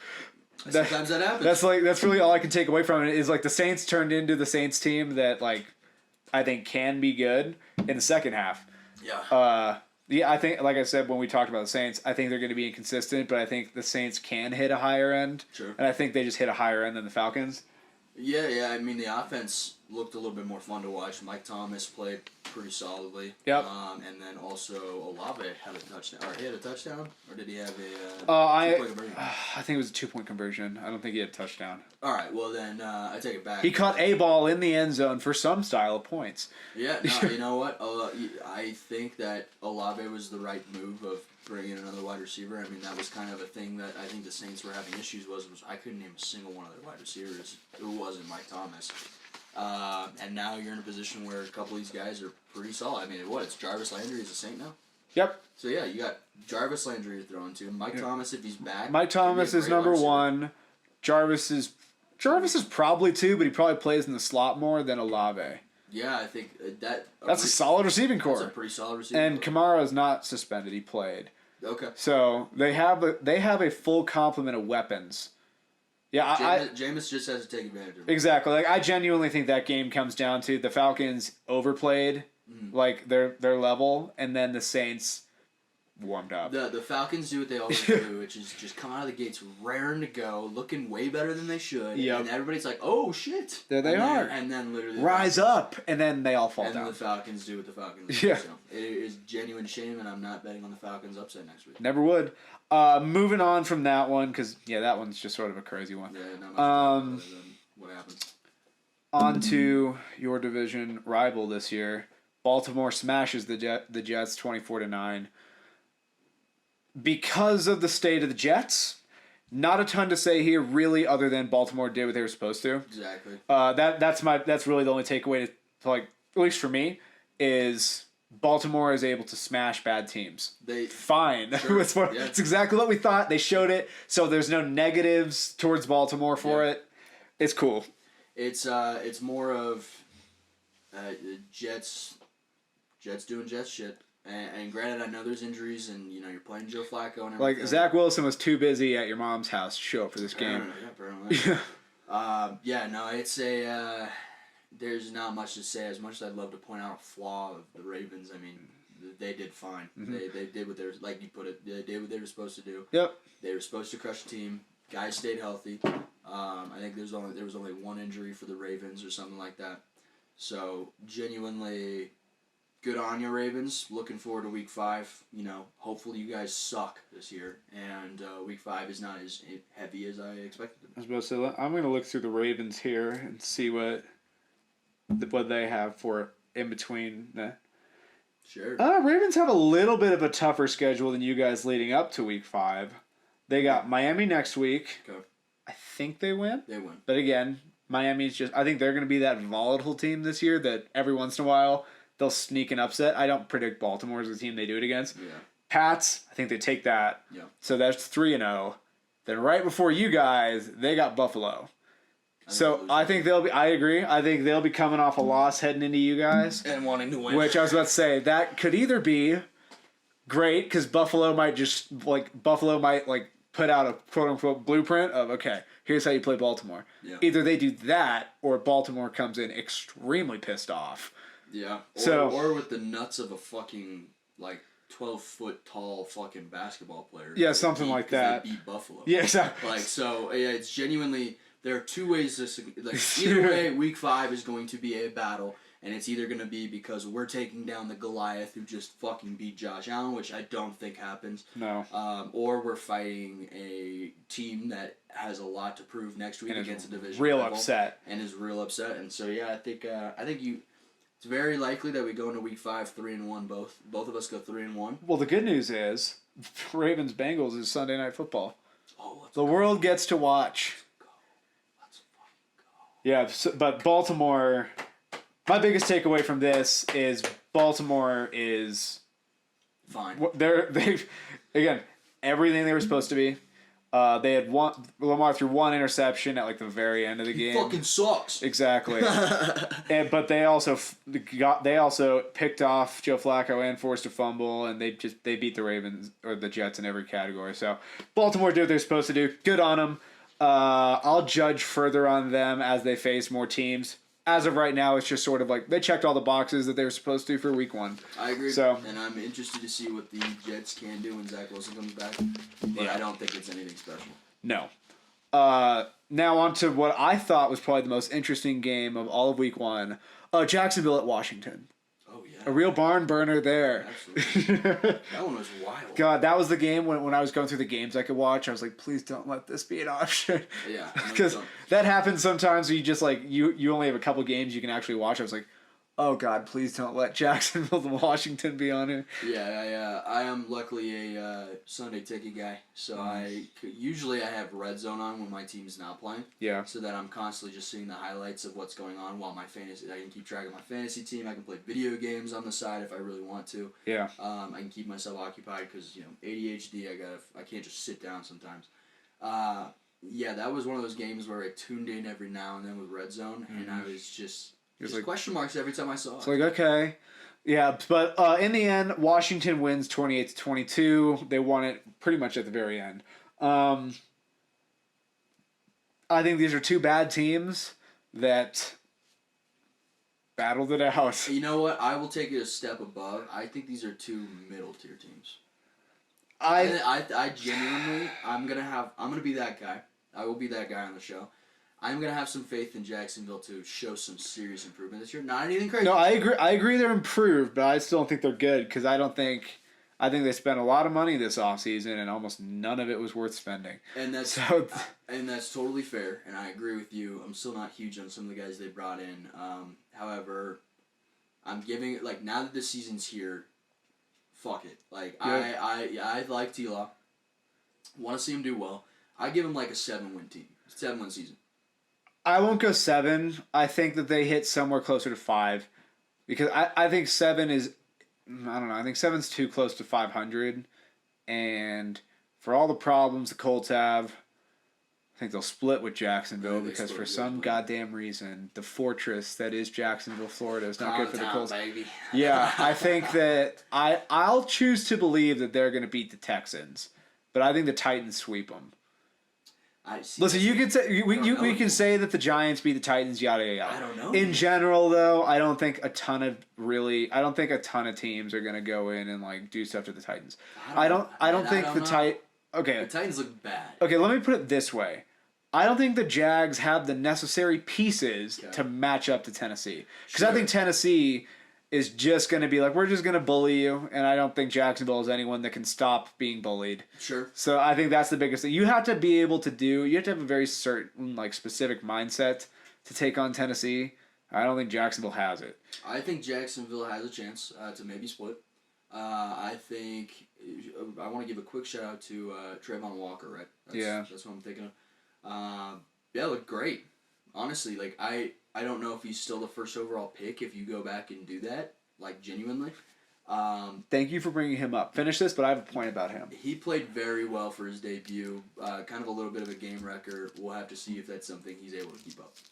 Okay, this is what I was talking about earlier in terms of the, like, win rate stuff.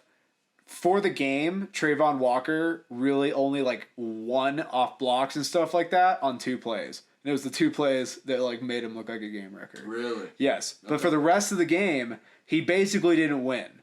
Okay. Which is sort of like, hey, listen, if you make impact on the 2 plays that you do win, awesome, and I'm sure he'll improve. Yeah. But that's one of those things that I'll watch out for of how consistently is he actually doing something, and how often is it that it's just he got one and they just ran it right at him or something like that. Yeah. That's what I'm curious about. No, and I'm not saying this to say Trayvon Walker's not good. I'm just saying that that's the type of thing where I was talking about of how consistently are we expecting these guys to do that stuff. Yeah. That's fair. No, I think that's fair. But in terms of this game itself, Carson Wentz actually played shockingly well. Pretty solidly. Which is why I say they're a little bit more of a mid-tier team. Because I think I'm watching Carson Wentz play, I don't think he's the worst quarterback in that division right now. No, he's not the worst quarterback in that division. I just think you can also just mark him up for at least 3 absolutely head-scratching games. It happens. I think at least one of those games is against Philly. Sure. Like, I don't listen. You might. Revenge We're gonna game. have. I was about to say we're gonna have the Carson Wentz revenge games. I don't particularly think they win either one, but maybe if he really hits the high end one game. But any given Sunday, man. That's yeah, my favorite part of the exactly. league. But in terms of rosters, Sure. they don't have much for Philly. I think that them being without Chase Young for another, I think it's 5 weeks or something like that, because he went on some sort of IR or something like that, like a short-term IR or a PUP list or something like that, and he has to be out a certain amount of time. That's not great, because I also wonder about a lot of things from this game, just in terms of how much of Washington looking competent comes from they played Jacksonville. That's fair. And Jacksonville, for as much as we might think they improved, we don't actually know. That's fair. And this is a team that's had the number 1 pick back-to-back years. So I'm wary of anybody that is like, oh, they look great against Jacksonville. And you know what? Fair enough. Definitely got to see a little bit more from both teams. More so from Jacksonville, obviously, because you do want to see some signs of life. Washington looked better. I need to say this about Trevor Lawrence. I don't think he's going to look amazing or anything like that, because, again, I don't think that team's great. But he needs to have more moments. Yeah. And I think part of that is they need to let him throw for more moments and stuff like that. Though that seems to be... I was actually going to bring this up, so I'm glad you did. That it genuinely seems to be the issue with T-Law. Is you have people who are genuinely like, oh, T-Law might be bad. Mm-hmm. And, like, people who don't believe in T-Law all of a sudden. And granted, that's completely understandable, because how many highlights... In terms of evidence, you haven't seen a lot. How many highlights of T-Law have you seen? Fucking none. I've seen a lot of those. A lot of highlights for the defense. Exactly. And that's my biggest thing is I'm believing the guy. I really do, because I want to. I mean, I saw him play at Clemson. I want him to do good. well. The dude's good. It's just genuinely this team is fucking terrible. Yes, and it's one of the I'm not gonna smash him if he doesn't have this outstanding year. But I need to see certain steps forward. Exactly. I didn't get to watch the entirety of this game. I watched highlights. There's just not a ton of moments where you're like, okay, there's that talent. I don't know how much of that is. In the league we call it the MVP moment. Yeah. You have those MVP games or MVP moments. No way in hell am I expecting him to ever pull off MVP anytime soon. No. But you do need to see that first overall. In terms of moments, like in the last 10 years, in terms of somebody who immediately flipped their team around fast, the most impressive was Andrew Luck's rookie year. I said Joe Burrow. And you can say that all you want, but Andrew Luck immediately flipped the Colts from 2-14 to a playoff team. Well, they were a good team tanking. Yeah, okay, they were not a good team tanking. They were a team that lost a lot of players in 2011, including Manning. But all that aside, I'm just saying that the moment for Andrew Luck is when he brought them back from 35 to 7 down against Kansas City in the fourth quarter or something like that.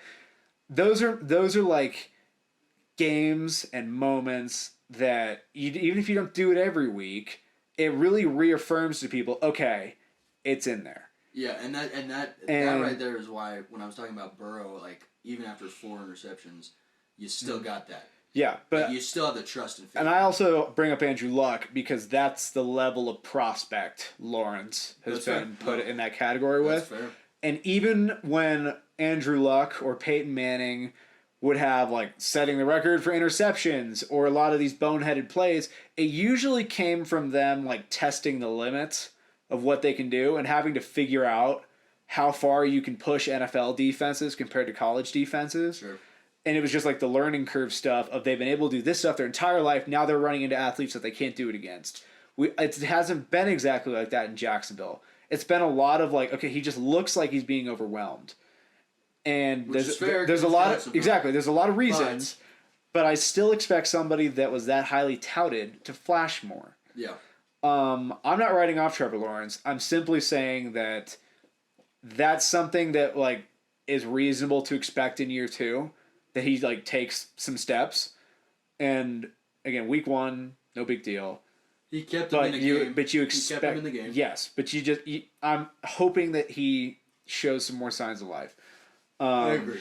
I would like to see more flashes. I'd like to see his name pop up more on highlights. I'd like to see him have some 300-yard games. Yep. And unfortunately, even though I'm slightly in on Christian Kirk, I'm not fully there, but I do think it's an interesting... I'm not in on him as a number one at all. And agreed. However, I appreciate that they went out of their way to go get a wideout for the guy. Yep. Why don't they have Amari Cooper? There's another team that I'm about. I'm just talking about in terms of these teams that could get wide receivers. You paid that much for Christian Kirk. Why not just trade a 5th-round pick? See, I just don't understand how the Browns ended up with Amari Cooper. They must have just been the first person that called. Yeah, they must have. That's all I can think of. 6th-rounder, and they're like, fine. Sure. Like, whatever. It's all I can... had to get rid of him anyway. It's all I can think of. It's like Cleveland was like the first team that found out that he might be available, and they just called first. It's all I can think of. It's genuinely shocking because there's so many... Like, bro, if I'm the Giants, I make the There's call. no way if all these other teams knew he was available, there's no way somebody wasn't like... Oh, we'll top a 5th-round pick. Yeah, bro. And that's the thing is, as the Cowboys, I don't know how you're so fucking stupid. They must have just wanted to get rid of him. There's no way. I know you. Well, you couldn't pay him. Like you genuinely could not pay. It's like the Chiefs. Anymore. Yeah, it genuinely was a thing where they had to unload him. But like, I understand having to unload a guy. You could probably get a 2nd-round pick from the Colts from him. You could get a 3rd-round pick, and probably easy. Yeah. Especially if you're going out there and be like, yeah, Cleveland offered a 6th-round pick. So you team would be make, like, oh, 5th, 4th. Take a team like Jacksonville that's clearly willing to overspend in free agency. They'll overspend in a trade too. Yeah. So like you could have probably got a 2nd-round pick out of them. Or hey, it is a joke to me that we have teams in this league who have a glaring wide receiver fucking needs and they refuse to go out and get them. And that's what's really weird right now is. We are in a position where they're almost treating these wide receivers like running backs. We're like, how do you not pay A.J. Brown? I kind of understand it from this perspective. Wide receiver is there. Thank you again, Jacksonville, for this. Fair. The contracts on wide receivers just officially this offseason got ridiculous.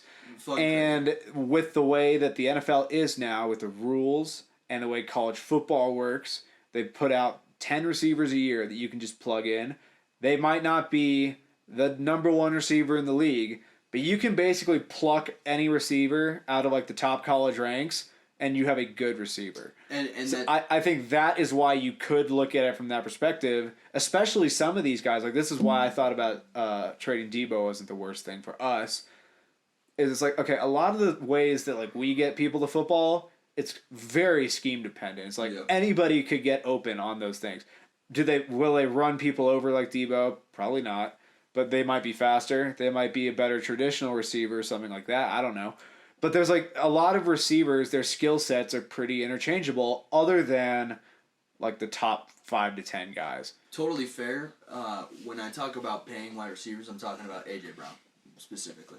Yeah, that one doesn't make sense, especially because they didn't replace him. Yeah, and even with drafting Treylon Burks to actually replace the guy in the first round, you're not replacing him. He's one of those top 10 guys that we're talking about of game changer. No, like here's my thing. There's a difference between. I agree with you 100%. There's so many wide receivers coming into the league now that there is a surplus. You technically don't need to pay a guy if you really don't want to, and that's totally fine. But a situation like Tyreek, I'm paying Tyreek. Yes, no, these are the dudes I'm talking about. Like for example, for you, when Jamar Chase comes time to get paid, you pay Jamar Chase. Yep. But I'm talking. There's a lot of dudes though. Like a Christian Kirk or somebody like that, where you get into the range of these guys and it's like, okay, I can easily find another version of that skill set. Yeah. And with the rules now, where it's like you can't touch them beyond 5 yards. If you hit them, it's a flag. Like you can barely even cover the dudes without getting flagged.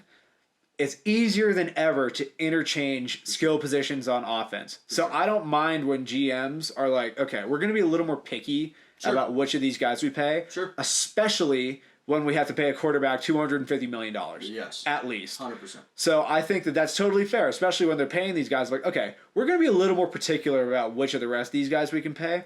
I think positions like edge rusher and tackle are tougher because there's not as many freak athletes like that, but there's a lot of fast guys who can catch. Yeah. And they're all polished coming out of college now. Yeah. So I think there are certain positions that are just less interchangeable, and receiver and running back both are. Like, in terms of skill positions on offense, the toughest one to replace is a tight end. Mm-hmm. But that's my only argument for it, is there's too many. But, I mean, I think that's enough on Jacksonville and Washington. But speaking of more into a league-wide conversation, but yeah. Exactly. Well, the reason that happened is Jacksonville did some stuff that had league-wide impact. Yeah. But moving on to another team that should have gotten Amari Cooper, the Green Bay Packers lost to the Minnesota Vikings 23-7. Not pretty. They looked outmatched. Yep, not pretty. Honestly, I don't even think Aaron Rodgers played bad. There's just a situation of the only veteran receiver on the team was hurt and didn't play. He had 2 rookies, one of whom obviously dropped a bomb touchdown, but you could see on other plays they were both like messing up certain things just schematically and mental errors. Like there was one when Rodgers threw it was like a comeback route. The dude was clearly supposed to break outside, broke inside, and the ball sails this way. They threw a screen one time, and the dude didn't get his head around. Ugh. It's like those are the type of things where it's like, okay, that'll get better eventually, but it's ugly right now. And I expected the Packers' offense to sputter, so I'm not going to judge them too harshly there. I did not expect their defense to get torched the way it did, specifically in the first half. Yeah, I agree. I think there were... we were going to... I mean, if you're putting money down on the Vikings, you were feeling pretty good when you saw like half their O-line was out and Lazard wasn't playing. Yep. So you felt pretty fucking good, myself included. Zadarius Smith was feeling particularly good. Fantastic, actually. Yeah, so I think they're like that. You kind of had a feeling that Vikings D was going to do well. Mm-hmm. Very impressive showing by Kirk Cousins in the Vikings offense. I think more namely, let's give it up to Justin Jefferson, who might be one of the best wide receivers in the league, if not the best right Argument now. for the best. It's already there. I think so. Yeah. And I want to give him all the shout-outs in the world because he has taken a massive step in year 3 already, it seems like. Mm-hmm. Kevin O'Connell did a great job in his first game as a coach. Big shout-out to him. I think he's the guy, as a Denver fan before, I wanted O'Connell to be Denver's head coach so that Drew Lock could develop under him. How much would it have broken your heart if they got him and they just traded Drew Lock away? Well, here's the thing. And by the way, hold on. I know this isn't a Vikings thing, but I need to go ahead and put this out there because I said this a while ago, that if Drew Lock could not beat out Geno Smith, I don't want to hear about him anymore. You're going to hear no more about Drew Lock. You're going to hear about the dude can't beat out Geno fucking Smith. He got screwed, and we'll talk about it when we get to the Monday night game. But I will make my case for Drew Lock. Make it all you want. I'm just saying. You can. Everybody has their case against Drew Lock. Let me be the one guy who has the case for it. Oh my God. Okay. Anyways, Justin Jefferson's a baller. Yes, he is. Kirk Cousins got the MVP nod from what's his face? Who was it? Fucking Kurt Warner?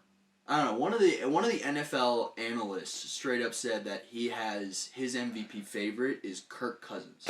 Listen, dude, even on Kirk Cousins' best day, he's a little outmatched by some of these other guys, specifically Josh Allen, Patrick Mahomes, Justin Herbert will literally always make some type of flashy play that you can say it all you want, but after week 1, let's admit it, he's a little behind. He kept us in the game. Okay. With 5 turnovers and he's still a viable quarterback. Okay, I can only take so much of this. After week 1, Joe Burrow is not ahead of those other 3.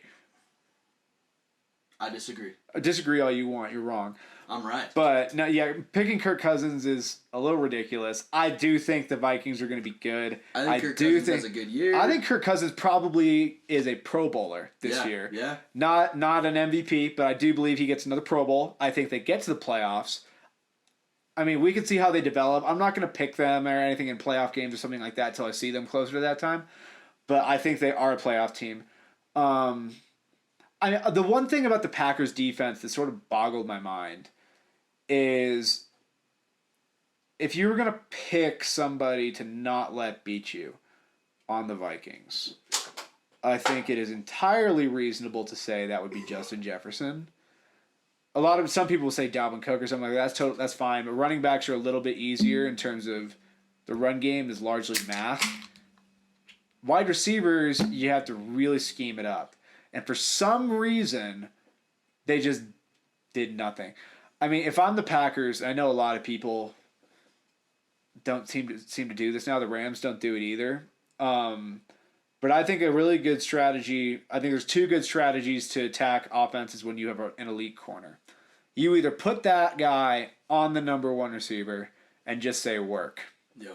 And Jair Alexander very rarely was just like following Justin Jefferson.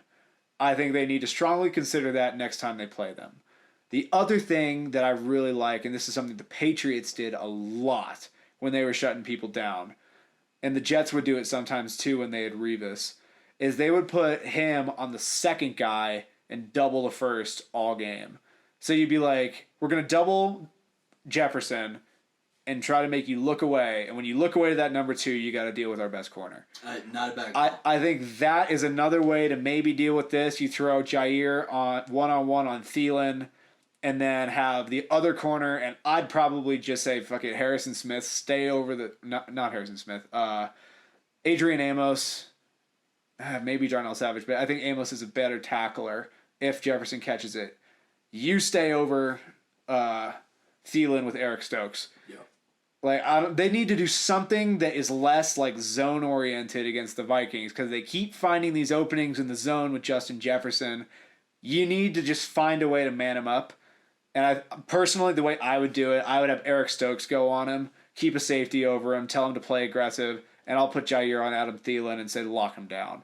Not a bad call. But the Vikings, for some reason, they schemed him open too much, and the Packers just need to be like, okay, we cannot lose him in coverage, so somebody's just got to man up on him, and the other guys around you will work with it. Yeah. So that's how I think the Packers have to deal with him. But honestly, even if that was working, the Vikings were still ripping off 5 yards a pop in the run game. So it just didn't go. Yeah, I was gonna say, man, the Vikings just looked dominant that entire game, and man, they could win the division. I have them picked to win it. I think they could win. Yeah, I got a few parlays running myself where I'm like, yep, here it is. Mm-hmm. So they were one of my switching crowns division winners. I think there's a stat where every year there's like 4 or 5 new teams to make the playoffs each year, and at least like 3 divisions that get switched. Mm-hmm. And I had this as one of them. I don't blame you. I got this one. I got the AFC North. You know that. I have a great deal of faith in Baltimore. And then I got the Chargers in the AFC West as the other one. I think there's going to be a fourth because I think the Colts take the South, even though they showed weird. The South is just, the AFC South is just not strong. Yeah. But I felt most strongly that the Vikings take it from the Packers. Seems that way. Yeah. And the next time they play each other, depending on the standings, is the last game of the year. Yeah. For these two teams. Yeah. So we'll get a really good, if they're still playing their guys at this point, we'll get a really interesting season-long arc of Vikings versus Packers. Yeah. Yeah, that'll be interesting for sure. But overall, yeah, the Vikings just sort of dominated it. Look good. I'm a fan. I honestly want to see Justin Jefferson keep kicking ass. Yep. So. I'll say Packers fans, I don't think this is your year to win the Super Bowl or win the division or anything like that. I don't think the Packers are a bad team. I think that their defense will play better against some teams. I think Minnesota might have just, with a new offense and everything like that, could have just showed them stuff that they weren't expecting and hadn't been used to for a while. Yeah. And they need to get a wide receiver, though. They do. I don't know how that happens. I think that they need to press really hard. Odell's injury is weird. But approach somebody at the trade deadline for, oh, God, Lord, it's not an easy offense, but figure it out. They need a receiver. Maybe, I think those rookies, as the season goes, they'll get better, and they'll figure it out. Yep. But how many weeks do you realistically have before all of a sudden it's like, okay, we are about to be eliminated from legit, maybe not mathematically eliminated, but realistically eliminated from the playoffs, week 7. Yeah. If they don't figure out something in the passing game. Yeah. Granted, they get a nice rebound against a team that Aaron owns, the Bears, next week. I fully expect them to beat the Bears. I think they'll be fun. I don't think the Bears are about to go pop anybody in the mouth. No.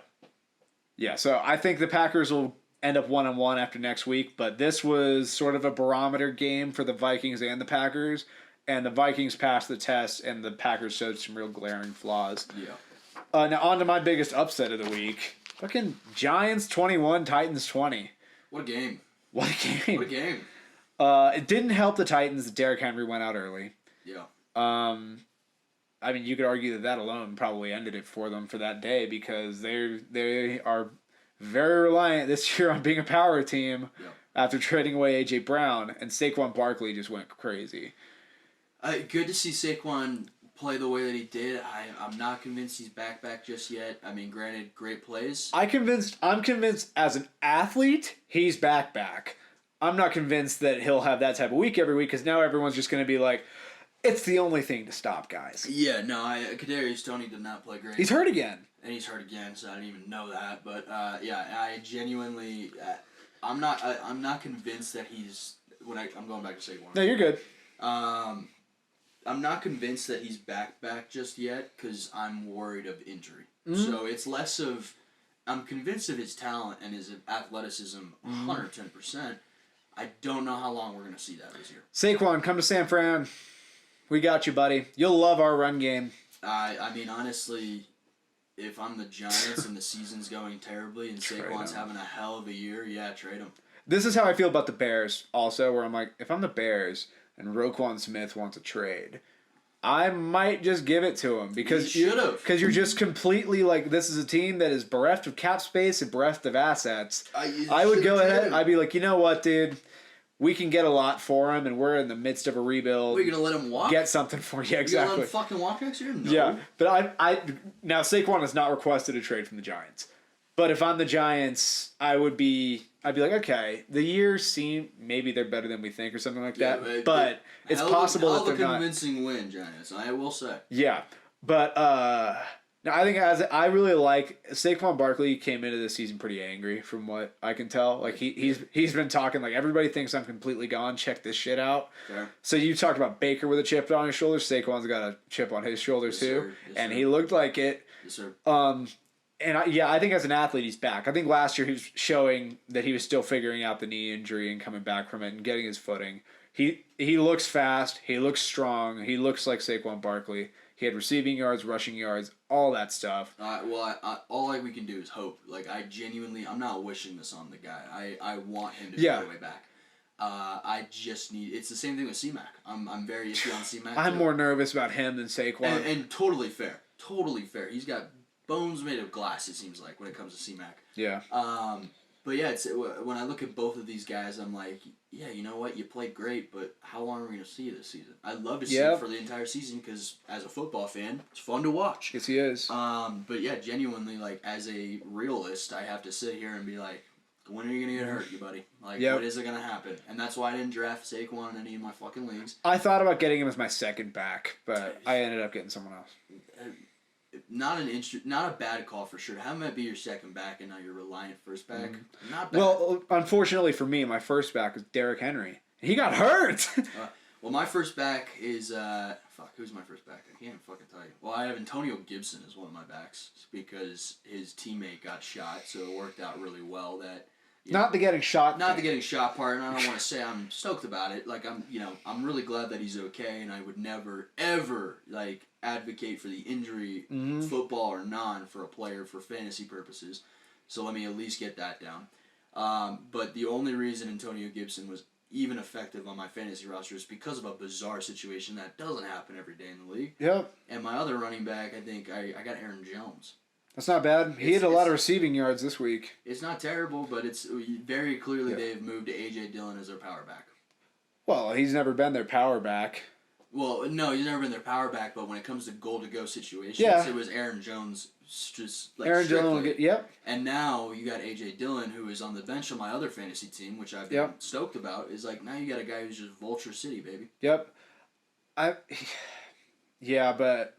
in terms of these two teams, we need to get back to that. I think the Titans are better than the Giants. I think Derrick Henry's injury didn't help. Yeah. I think Saquon, as much as he might have gone crazy this week, I don't think he'll go crazy every week. Kadarius Toney's hurt. Kenny Galladay's always hurt. Daniel Jones is your quarterback. I got a lot of respect for the way that Dable coached this game. Yeah. The way he went for that 2-point conversion, that is a smart move in terms of he knows that in terms of on paper, they're outmatched by Tennessee. Yeah. And so when you got the opportunity to try to put them away, he took it. He did, and they still almost lost because the Titans are better and they got into field goal range and just missed. Yeah. I genuinely, part of me was watching that game and I was like, they're really gonna fucking blow it. I almost felt bad when they got ahead. I was like, oh, for the Giants, that must be great. And then I see the Titans drive, and I was like, oh no. Watching the Titans drive, I had no worries. Like I genuinely, like as a random bypasser watching, I was literally like, okay, Titans are gonna kick a field goal. Exactly. So I mean, I think on some level, Giants escaped here. But I love the mindset they took. They're very aggressive. You got to go out and get it, and they went out for it. Very aggressive. They played to win. Yeah. They didn't play like a team that was scared to lose. They played to win this game, and they got it. Good on them. Huge for Dable winning over that locker room. Yes. Because that is a believe in me, I believe in you kind of situation, and it will pay off on a huge win. Yes. So good for them. I'm not hugely worried about Tennessee in terms of hand them 4 wins also from the Texans and the Titans. Sure. I don't know that they'll beat the Colts. You mean Texans and Texans and the Jags. Sorry. You're good. They might get swept by the Colts. I think they probably split with the Colts. I think they split. So I mean, just on those grounds alone, hand the Titans 5 wins. So I'm not hugely worried about them because they're tough and they're nasty, and Vrabel's a really good coach. They'll bounce back. This just came down to they missed a field goal, their best player got hurt, and the Giants just really, really fucking wanted it. Yeah. So good on them. I mean, I think it's good that some team in New York got a win. So I guess it's been a while since one of them's been able to pull it off, but hey, I mean, shout out the Giants, got it done. Huge win, I believe. Mm-hmm. Whether it means anything at the end of the season or not is, when it comes down to the division and shit. Don't know. I think probably not. I think probably not. But I will say, Dable's first win as a head coach, coming on him believing in his guys, going for 2, and getting. I think it's a great win. This is an attitude setter. Yep. This is a culture setter. Yep.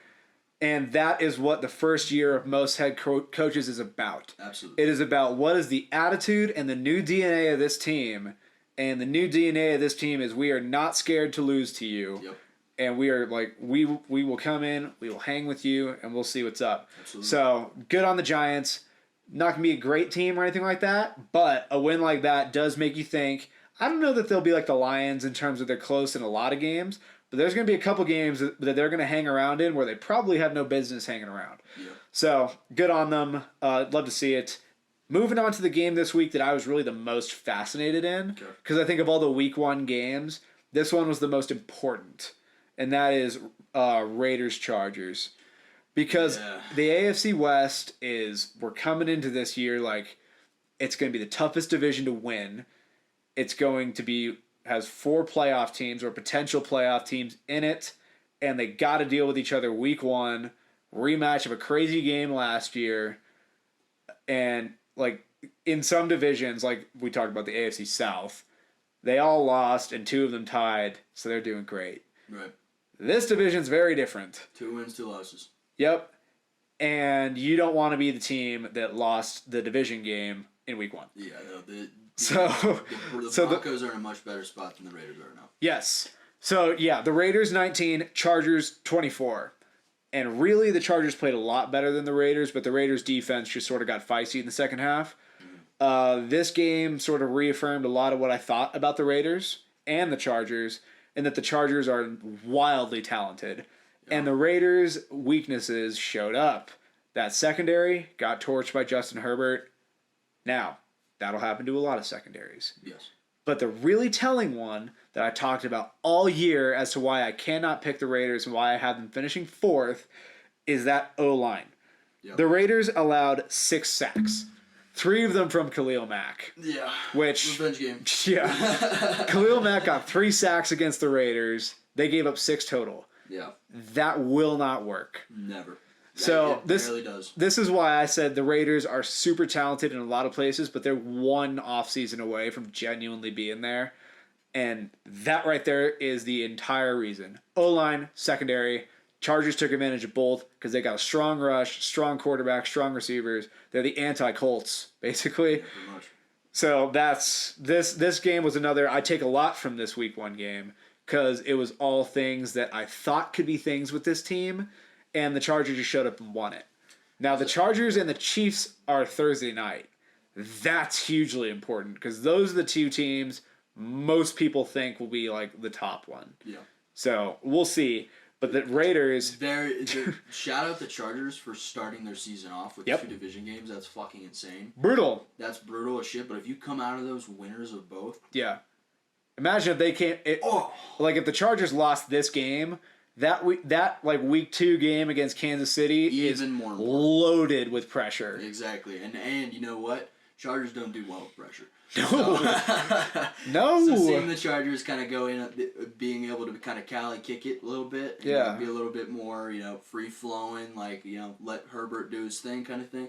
I think is actually great. Did you see some of those throws from him? He throws one of the best footballs. That is so disgusting. It's not fair. It's like there are some throws that like from last season I still talk about. That 4th down throw against the Raiders into the end zone when it's 4th and 11 and he's 30 yards out and he just rips a ball. You want to talk about fearless? Yeah, dude. A lot of people will be like, okay, we're going to throw it at the sticks. He's like, fuck that. Touchdown, baby. And he got it. Like that, and it was a dot. Like it was genuinely one of the most accurate and best balls I've ever seen. But he had 2 passes yesterday. One was a touchdown, like up the seam, like split 2 guys. And another, he's rolling left, slings a laser up the sideline. The corner is on him, and it just comes in right here for another touchdown, I think. And it's like, God. Hey, dude, he throws, I think him and Allen throw the best football in the league. Certainly right the prettiest. Yeah, right now. Both of them throw the best. I'd throw Patrick Mahomes. He's in there. He isn't. Any given week, he'll throw an insane. I don't care. Okay. Because here's the thing. He has been doing that, and I give it to him. He sat for a year to kind of find how he can get that. Justin Herbert and Josh Allen have been baptized by fire. I mean, Josh Allen really. Herbert came in and looked good. Allen took some time. Herbert came in and looked good, but he had a pretty solid roster around him. Like, I'm not going to sit here and say Chiefs level roster, but he did have a solid roster. He had some pieces. He came into a team that was good. Yeah, and Josh Allen had to literally turn the Bills around almost. Yes. So the reason why and here's how you know I am not being super biased, because you didn't throw Joe Burrow's name in that. Well, there's that, but here's what I was literally saying. Like, these 2 guys, top 2 guys throwing the ball. It's Josh Allen, Justin Herbert, between the 2 of them. Next tier, I think it's only 2 or 3 guys.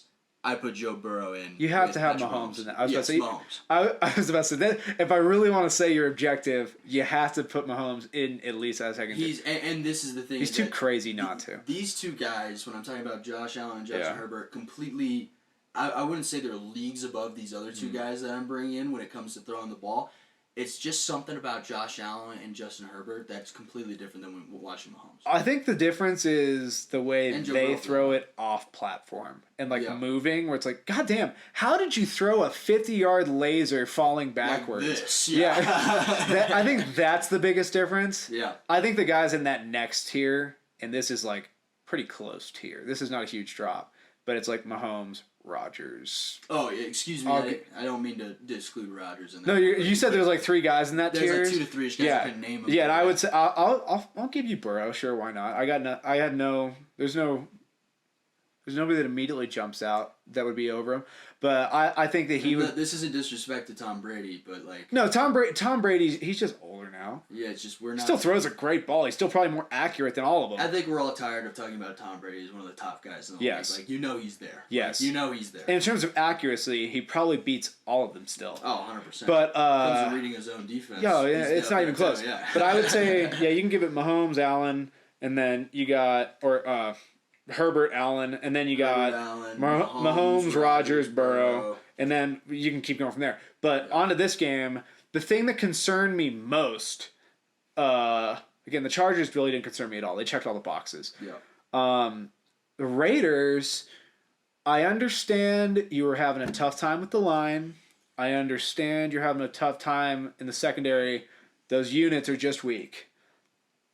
I did not expect Derek Carr to throw 4 picks. Yeah, Derek Carr did not look good. Granted, Devontae Adams went off, but this is the thing. This goes back to why I wouldn't have minded trading Debo thing. Wide receiver is very reliant. He can go off for 150 yards, but if the times he throws to the other guys, it's pick. It's like, okay, well, now what? It's tough to win the game. It is tough to win the game. You can attribute a lot of that to pressure. You can attribute a lot of that to a new offense. There's a whole lot of things you could potentially chalk it up to, but it also is something of this is why most people consider Derek Carr the fourth quarterback in that division. Herbert's played behind bad O-lines. Mahomes has played behind never awful. A really good O-line. Do not ever fucking say that. Well, I know. I'm not getting into that. The one time it was a little bit weaker was the Super Bowl, and he lost. And that was and then immediately they traded for Orlando Brown. Yes. Okay. Again, so he's had the best O-line in the AFC West. Yeah. I'm just saying that like Mahomes is able to like do freaky stuff if it breaks down. Sure. The one exception to that was that Super Bowl. Sure. And then Wilson is obviously very athletic. Didn't win yesterday. Say whatever you want, but he's notoriously elusive. And played behind awful O-lines in Seattle for over 10 years. So just in terms of when stuff breaks down around the four quarterbacks in that division, one of them really struggles, and the other three really do not. Yeah. And I think that's where you get in trouble if you're the Raiders, is Carr needs to have things go the best around him, and of the four teams, he has the biggest problems around him. So this is why, again, I've got Raiders fourth. Chiefs Chargers hugely important this week. Yeah, another great game this week. This week that game is like, okay, whoever wins that game is in an awesome spot because they start off 2-0 with a win over the biggest threat in that division, no matter who. Yeah. So I'm hugely intrigued by that game. I'll have to really think about it to like pick it. I might ask. I know which work, to be honest with you. Yeah, I know which way I'm leaning. But it is just sort of like, okay, that's big. Huge. But yeah, Raiders. I still think the Raiders are a good team. This isn't like it's not like the sky is falling in Las Vegas. Like you're going to have a terrible year. Yeah, I agree. But this was just a distinguishing thing of I think in terms of rosters overall. I think the Chargers are a top 3 roster in the NFL, and this was why is they can exploit those weaknesses that the Raiders have, and it's why the Raiders won't leap them this year. So those are my biggest takeaways. Now you go. Yeah, I mean, it's really the same, to be completely honest with you. The Raiders just looked like a Week 1 team who is still kind of figuring it out, and the Chargers kind of gave off Buffalo Bill vibes of solid. I so badly want to see those teams play. They will. They will play off. I so badly want to see Herbert v. Allen. That'd be incredible to see. It's crazy we haven't gotten that yet. No. But I think when it gets there, we will be ready for it for sure. To be honest, my biggest takeaway is how much the Chargers can do no matter who is there in their offense. As a Mike Will fantasy owner, and a guy who put down an anytime touchdown on Mike Williams, a little bit pissed off. But like the fact that you can put up a little bit pissed off. But like the fact that you can put up as much as you did with like 24-ish points throwing to like James Prochet or whoever the fuck. I think that was one of them. Like, who the hell is James Yeah. Like, I didn't hear Keenan Allen's name once. No. This is another thing in terms of steps for Herbert. Of now we're seeing him, like, make dudes you've never heard of look good. Yeah, and so that's very promising. Very promising for Herbert. And we'll get to the Chiefs thing, but I do expect you to at least acknowledge in 1 week Mahomes did the same thing. No. Okay, fine. Don't acknowledge it. You can not acknowledge it out of spite, but I'm just saying, like, these are the steps you look... We'll talk about the Chiefs in a second. No, but I'm on Herbert here. These are the things you look for in terms of steps for these young quarterbacks and, like, the further elite checkboxes. Yep. And Herbert just hit one of them. Herbert is making the rest of the team look incredible, and he's winning That's games. my fantasy quarterback. I got Burrow, so, obviously. You had a good week. You know what? He still put up 22 points. Yeah. So, like, to be honest with you, like... Dude, so many of my guys got hurt this week. It was ugly. Oh my god, we should have a fantasy segment at the end and just talk about how we can cry about it. We're already over 2 hours. Yeah, we're pushing it already, but if anything, next we'll do a little fantasy update sometime. I like that next time. But yeah, I just question marks for the Raiders. I don't know how you don't get Renfrow more involved. I didn't hear about Darren Waller much. I don't know what his stat line looks like, but I expect more if you're as good as he is, and they're talking about extending him the way they are. Devontae Adams almost had 50% of the targets. And that's what I'm thinking is by bringing in Devontae Adams, have you almost ruined Derek Carr? Because Derek Carr's going to want to go to his guy now. Oh, what was the stat? Somebody was talking about this with Matt Stafford. When you have such a great wide receiver, it can sometimes make you like read defenses differently than you should. Yeah. He did. I think he did this a little bit in the opener with Cooper Kupp. Is whenever it wasn't looking right or whenever it needed to go somewhere else, he would just force it to Cooper Kupp. But it was really noticeable in Detroit because there wasn't a ton of other great weapons, but you had one ultimate weapon with Megatron, and it was just sort of like, okay, fuck it, and you just heave it. Yeah, if you've ever played Madden and you've had one of your wide receivers fucking going I off, do. Yeah, like, you will force it to that guy every time. Yeah, but you will throw picks. But I think some of that happened today, but on Sunday with Carr. Absolutely. And by the way, not a bad option of in doubt throw it to Devontae Adams. No. But it does mean that you're probably coming off the guys who might come open naturally to find 17. And that's what I'm saying. Like, I'm a big Renfrow guy. Like, I think absolutely he's only improved every single year he's been in the league. I think now you have to worry about Darren Waller and Devontae Adams. This guy should be getting open for 50 yards on 2 catches. Yeah. Because that's how you should be using this guy. I think that'll improve. I do too, but that was just concerning from a week 1 perspective of just like, hey guys, get him more involved next week because my God, like he's a good tool. Not to take away, like obviously Darren Waller's incredible, and I think Devontae Adams is awesome. Man, we just got. Well, but part of the value of a Devontae Adams is that he like his presence draws the eyes of the defense so much that those other guys should become even more like prolific and effective and like efficient weapons. You can obviously, when you're in doubt or if you have a must-have play, you're obviously going to scheme it up for Devontae Adams. Of course. But in order to keep people honest, you are going to have a lot of one-on-one matchups, specifically with Hunter Renfrow, because you're obviously never going to be like, okay, who's the guy we're going to forget about on this play? It's not going to be 17. Yeah. It's not going to be Darren Waller. And the second one where they're like, it's not going to be that guy, is Waller. Yep. Renfrow is going to get a lot of single coverage. Yep. And I think Josh McDaniels will sort of drill that in because a big staple of the Patriots offense was like efficient placement of the ball and spreading it around and being tough to predict. Yep. And I think that when you're throwing 50% of your passes to Devontae Adams, you are not living by that principle. Well, I agree. And like, think about it this way. If you're throwing 40 passes a game, like however much he ended up having to do because he had to throw it to stay in the game. Yep. 50% of your targets out of 40 passes are fucking 20 balls. So you're throwing 20 balls. Like, do you really expect Devontae Adams to bring in all fucking 20? Like, that's almost hard-pressed to expect out of a guy. Granted, I'm not saying he caught well over 50%. But still, you're right. But that's what I'm saying is like 50% of 50% is 10 catches, and that's fantastic. Is that the ball game, though? And I don't think so. No, it's not. And it's another thing of just, okay, it's great to have an awesome wide receiver. Of course. But if he's catching all his passes, that's great. But when you don't go to him, if it's intercepted, what are you doing? Exactly. So I think that what week one really did is get me really hyped for Thursday night football. Yeah, pretty much. And we're about to talk about the other team involved in that. But overall, Raiders, I think you guys are not a bad team. I think you're actually a good team. But I think we just saw the difference between the Raiders and a legitimate contender. That's fair. So that's how I view it. But I'm with you. Speaking of another team that played like a legitimate contender, Kansas City beat the piss out of Arizona 44-21. We were pretty low on the Chiefs coming into the season. Still am. I'm not as high on them as I am on some teams, but they negated a lot of the questions in terms of are they able to do certain things and are they still talented enough to go up against certain teams. They absolutely are. We'll see them tested against the Chargers. We'll see them tested if they play the Bills.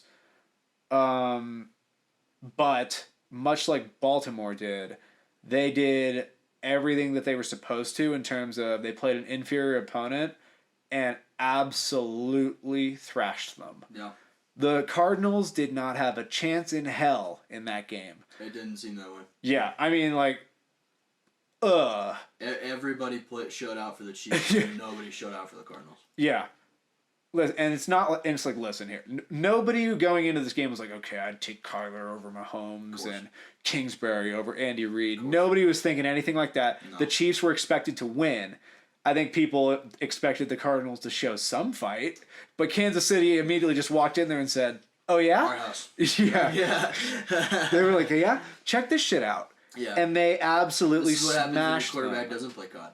Yeah, exactly. I don't know if Kyler hit his 4 study hours this week because it sure didn't look like it. Hey, but he got 4 levels in double XP weekends. Yeah, exactly. And again, we were hesitant about the Chiefs. We were hesitant about Mahomes' weapons.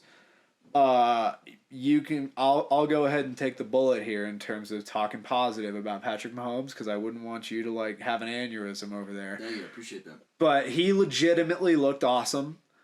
Don't object or anything like that. Just let me go for a second. Okay, I didn't say anything. I'm just making sure because you're gonna. I already know the words that are coming out of your mouth: scheme, quarterback, got lucky, stuff like that.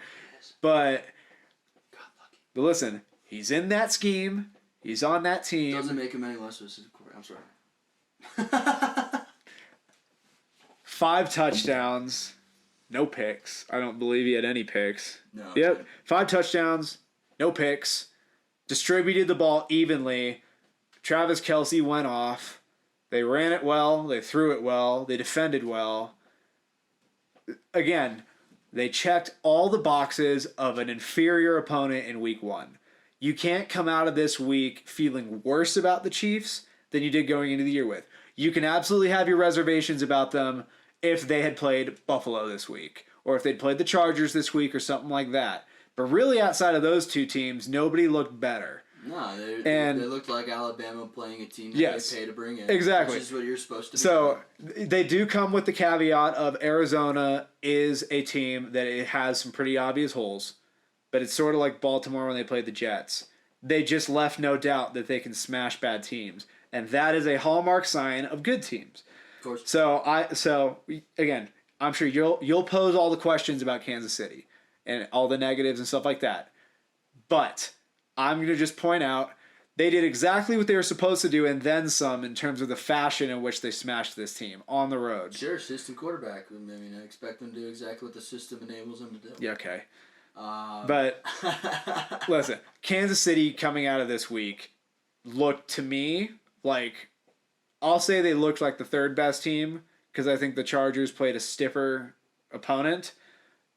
In terms of the AFC, though, out of this week, it looks to me Buffalo, Chargers, KC after week 1. We can get into the other guys later, but they didn't make the mistakes other teams did against inferior opponents.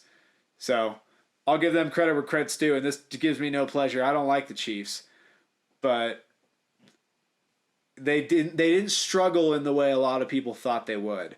So I'm just saying that. So okay. Now go ahead. You got your system quarterback thing out there. Go ahead. Obviously, I think he's a system quarterback. I will just say that again because I think it needs to be repeated. You guys are all forgetting it, but absolutely, I will. You know what? I waited for this, but I will at least give the Chiefs a little bit of credit of they didn't force it to Travis Kelce the whole time.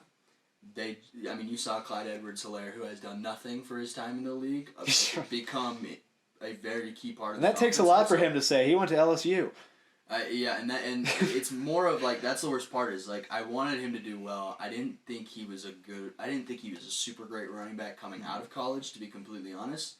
The Chiefs didn't need anybody at that time in the draft, so they brought in more weapons. They brought in a luxury. Yeah, like what the fuck? Why not? Like, you know what I mean? Like, so to see him have a good game, I'm not fully convinced that he's a great weapon on that offense. But you know what? A good quarterback elevates everybody on that team. Yep. And Mahomes very much had a game where, God, this fucking sucks to say. Do you want me to say it for you? No, I will be a man. All right, I believe in you. Mahomes did a great job of passing it around and keeping everybody involved and keeping the defense honest. Again, I think that's because the system's fantastic that he's playing in. So just make the throws that are schemed up and ready to go, and you're good to go. But if you got a cannon like Mahomes, it's easier to do. To be completely honest, it is the Arizona Cardinals, I am shocked that they put up 21 points to begin with, and that's if they were playing Jacksonville. It's when the starters sat. Yeah, I like if they were playing Jacksonville, and you told me Arizona put up 21, I'd be like, way to go, no guys. way, like no fucking way. I'd be like, what? Was there like a pick six in there? Yeah, I was gonna say like the offense didn't put up 21. No, 100%. Arizona is one of the worst teams in the league, and I stand by that. I think they have one of the worst quarterbacks in the league. I will stand by that. I have never in my life heard a quarterback needing to be told to study film. Go do homework, Kyler. Yeah, what the fuck? Like, what kind Give me your Xbox. Are you a kid? Like, are you a child? And, like, that's the thing is you throw a temper tantrum because you're the fucking star. You're the diva.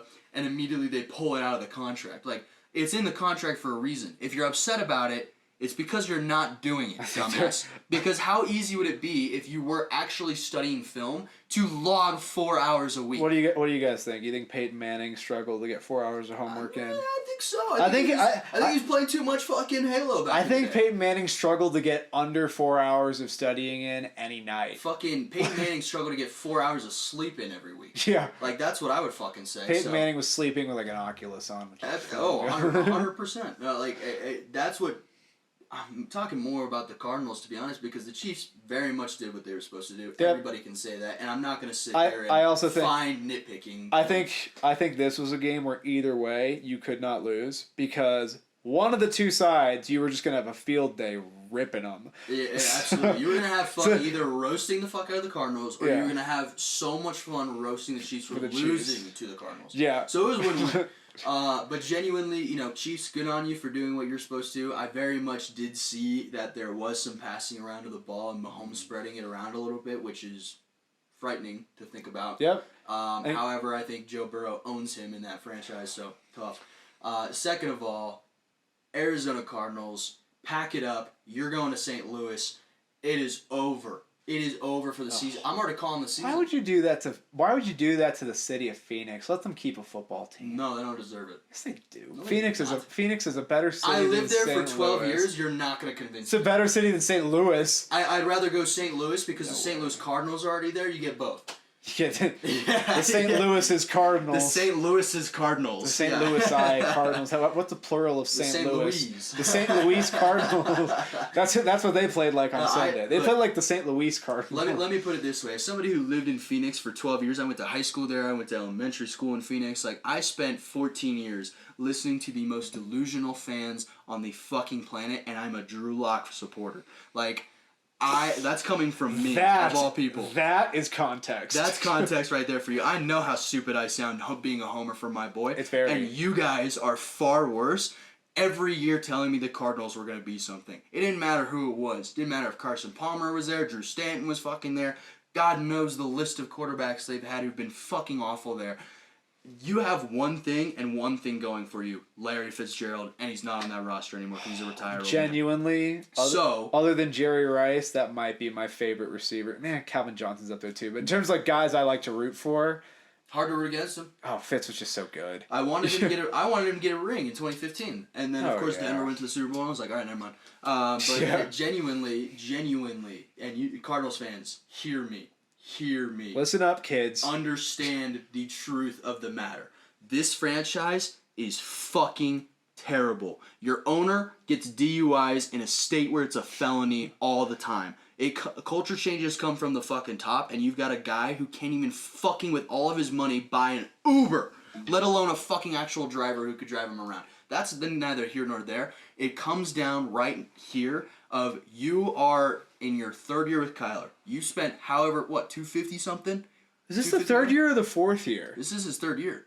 I thought this was his fourth year. No, they're paying him after his second year. Okay. And maybe I'm wrong. Because 2019, is this his fourth year now? Yep. I only know that because I know Nick Bosa. Nick Bosa, Super Bowl year. Nick Bosa got hurt the next year. Last year, 16 sacks. This is year 4. Okay, so excuse me, year 4. You are paying him. First of all, he's the first overall pick. You locked him in. Like, fuck the fact that, you should have traded him. You should have fucking traded him. You're not in a position to win with him. That roster's not gonna be good in 2 years to the point where you could be a playoff team. I don't think Kyler Murray is fucking good, as you can fucking tell, and everybody who watches this channel. Why don't you speak your mind a little more? I know. I will stop sugarcoating it. Genuinely, this franchise is a fucking joke. And you fans of this franchise, do yourself a favor and wake the fuck up from your nightmare. Because it's not getting any better. Oh, there's no waking up from that nightmare. There's no getting better anytime soon. Isaiah Simmons is not the fucking guy.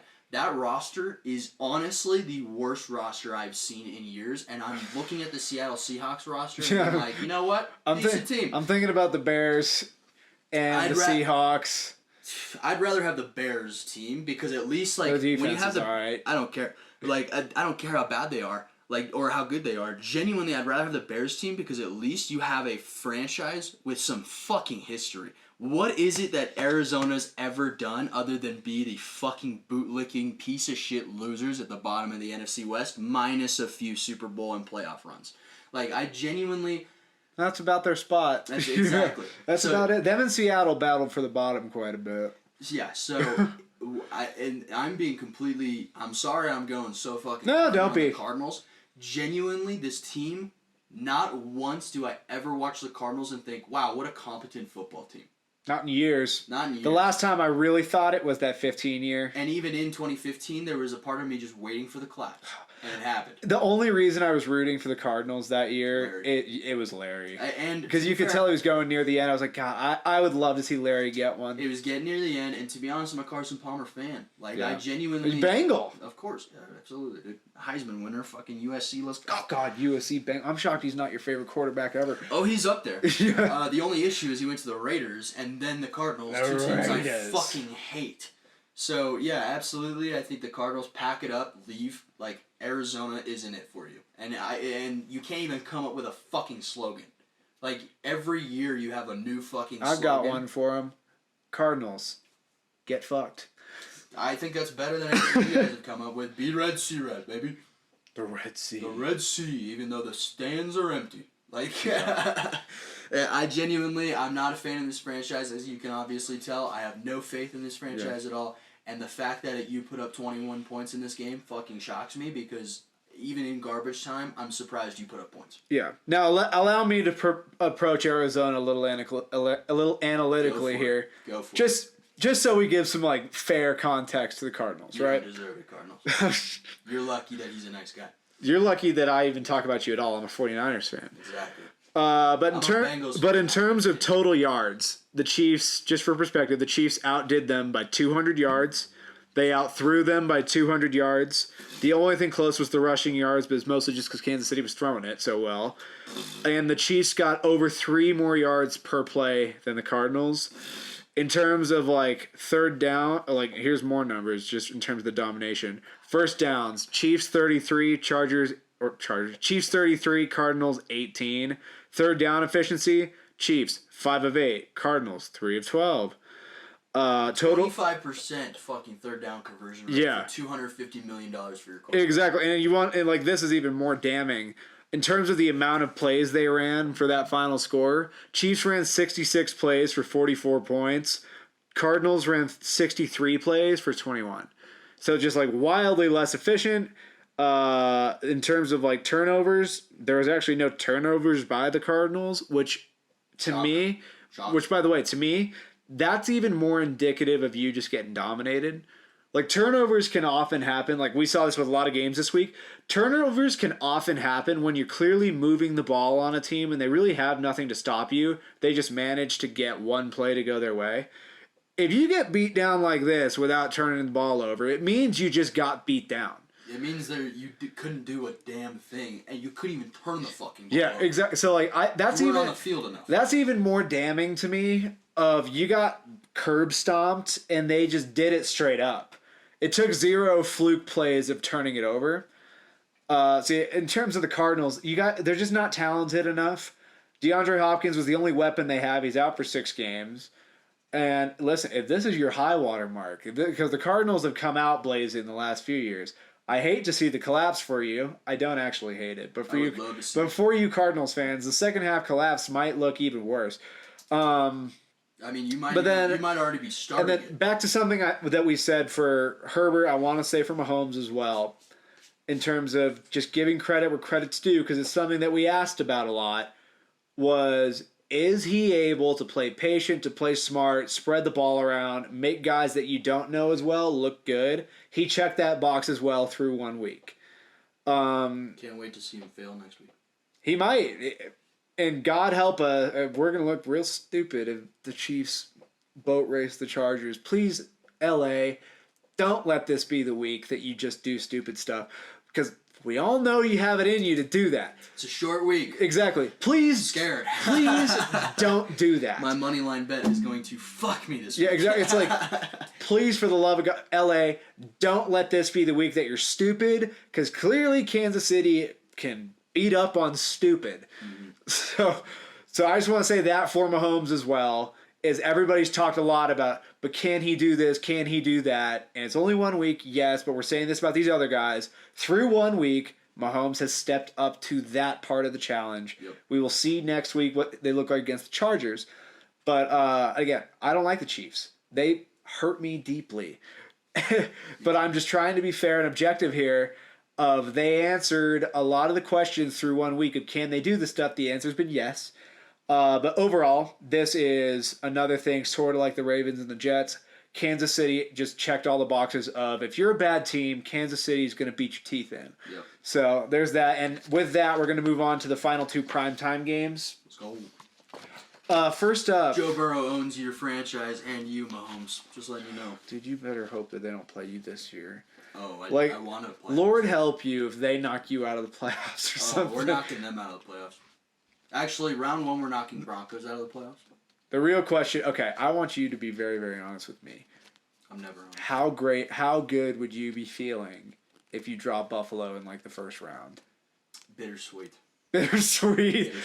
I think is the bitterness in that you'll probably lose, but the sweetness is if we lose, at least it's to Buffalo. The bitterness would be beating Buffalo would be robbing Josh Allen of a chance to make a run.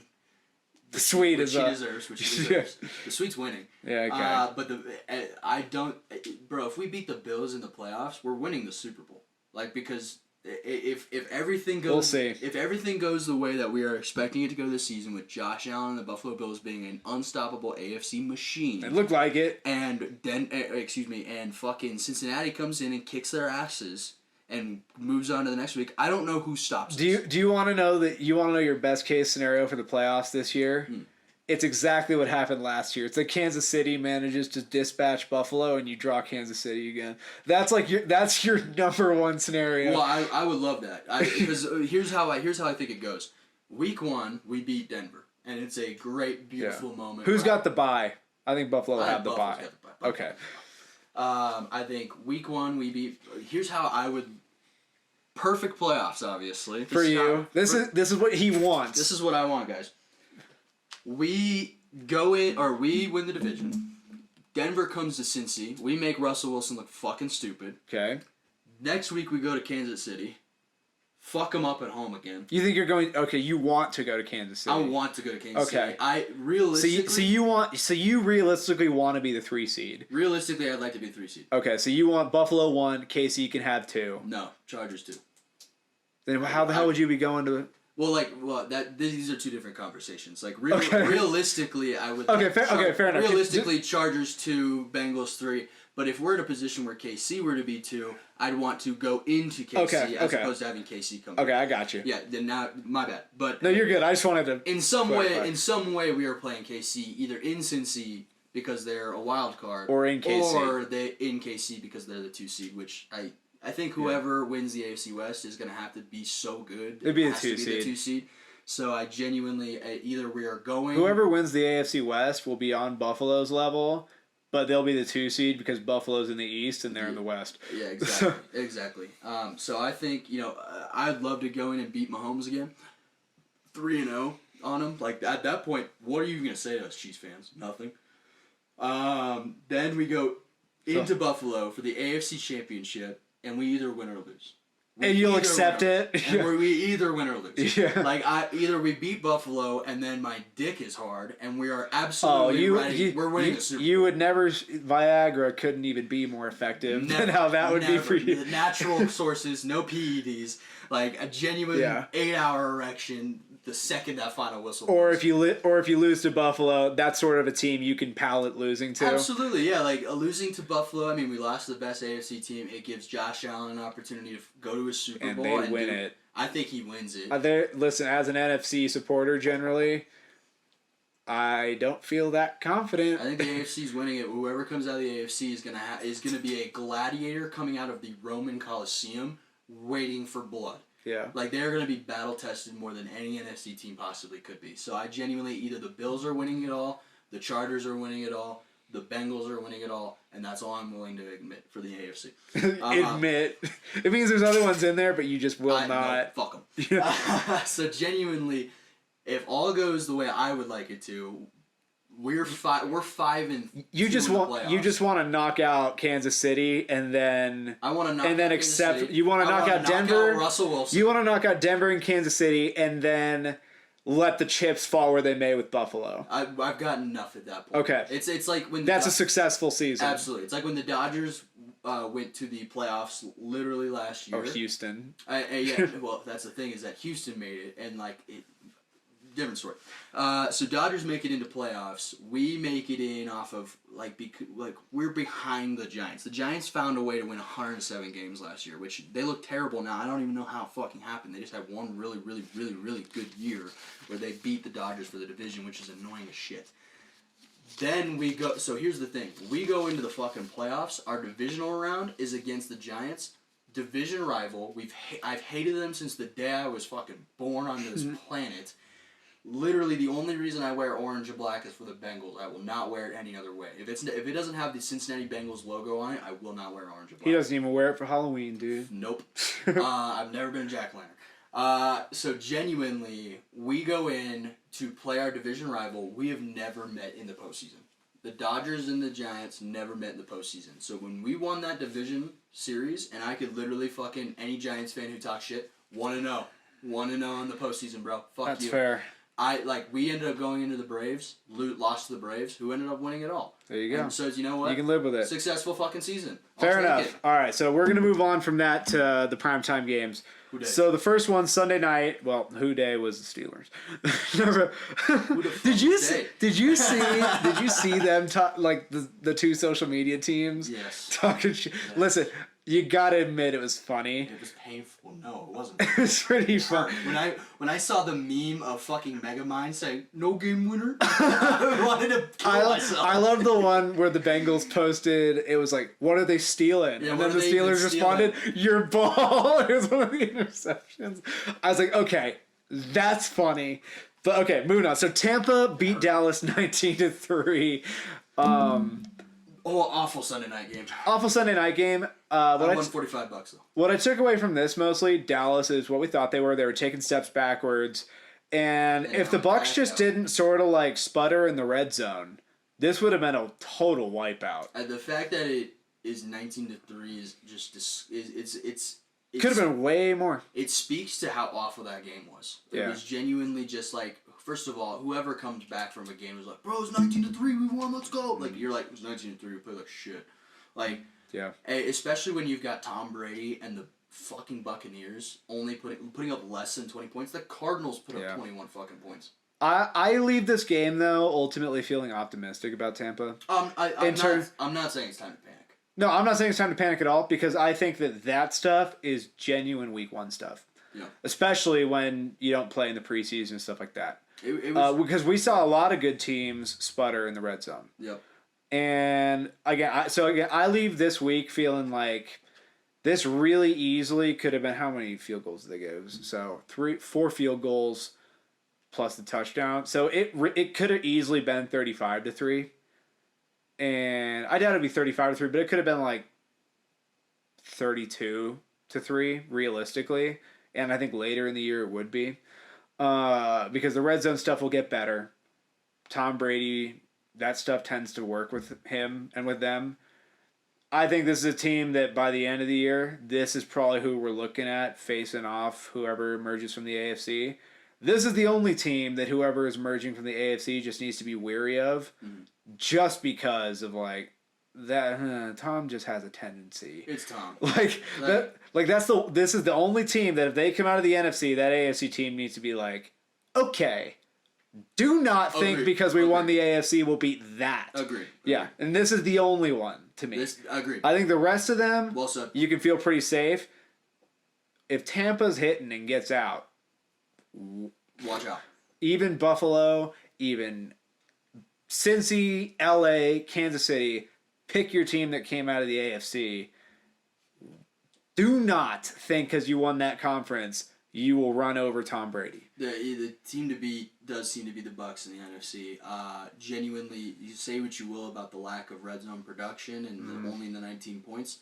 The defense is still amazing. Played really well. Yeah. And in terms of takeaways from this, Tampa's a contender that just needs to tighten up. Yeah. Just week one. Yep, like that's genuine week one stuff. Yep. Like normal. Even when teams did play in the preseason, sometimes you sputter in the red zone because you're just not that finely tuned. Yep. That's all that was. So Tampa, tune it up. They'll be fine. I think they'll be okay. Dallas, even before the Dak injury, they were having problems.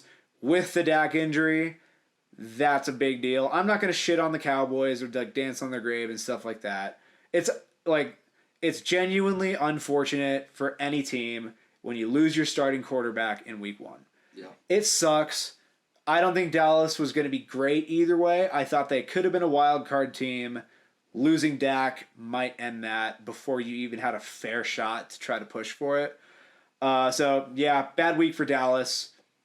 Yeah, I'm like I said, I'm not here to shit on the Cowboys or something. I like the NFL more when its best players are playing. And Dak, he might not be the best quarterback in the world. He makes the Cowboys relevant.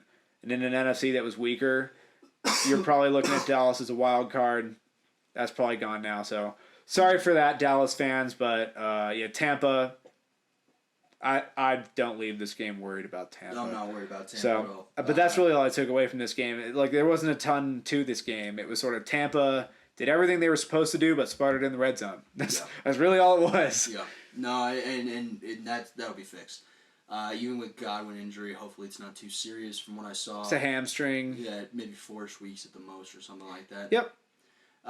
That's why they have Julio and Russell Gage and Mike Evans. Yeah, honest to God, I think you guys will be fine. Mike Evans, first touchdown scorer. Did you see that? Yeah. No, bro, that won me $45 fucking. Like I had Mike Evans first touchdown scorer, and man, they made me wait. And I had a lot of nutsack fucking he was folding sitting there into like, my you stomach, gotta be just kidding me. Like every single time, and then just like every time like praying to God it's the right guy. Worked out. I got a little bit of house money to bet with this upcoming weekend. But again, genuinely, Tampa's fine.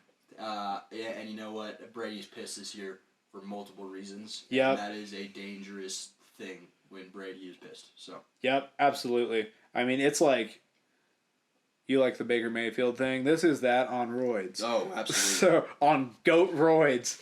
But yeah, overall, not a ton to take away from this. Tampa just outmatched them, and they'll tighten up the red zone stuff, and that's my pick to come out of the NFC. Now, moving on to what was probably Taylor's, ultimately by the end of the weekend, this is probably your favorite game of the week. This made my dick. In terms of result and everything like that. I'm going to get my spiel out of the way with this, and then I will let you just roll. You be my guest. Because I know that you've held this in your heart. And so I'm going to make you wait a little bit longer just to let the steam build. What's a couple more minutes? Exactly. So I'm going to approach this. So Denver 16, Seattle 17.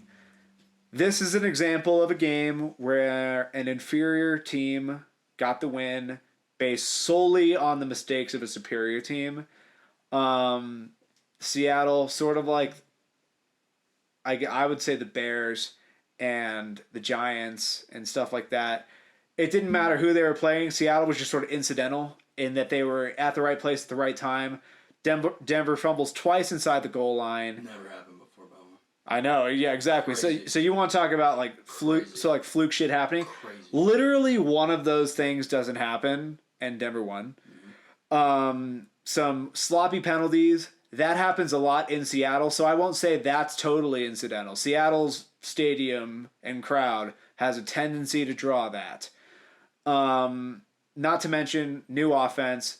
He like the human element of this game I think came in in terms of they could not have given Russell Wilson a tougher week 1 match specifically for him. I'm glad they did. I know you are, but I'm just trying to speak fairly here. Sure. They gave fun that way, but sure. Yeah. The penalties, not great. Russell Wilson, a little bit off. I think some of that is just he wanted to play well in Seattle so bad. And he should have. And he should have. He absolutely should have, sure. But truly, Seattle, you were very, very fortunate to get out of this with a win. Because there was some really fluky shit that happened in this game. Top of the NFC West. And okay, yeah, sure. They technically, team to beat. You're absolutely right. Team to beat. We got Seattle this week. Team to beat. And I am looking forward to it. Drew Lock's coming in. Please. Imagine you lose to Drew Lock.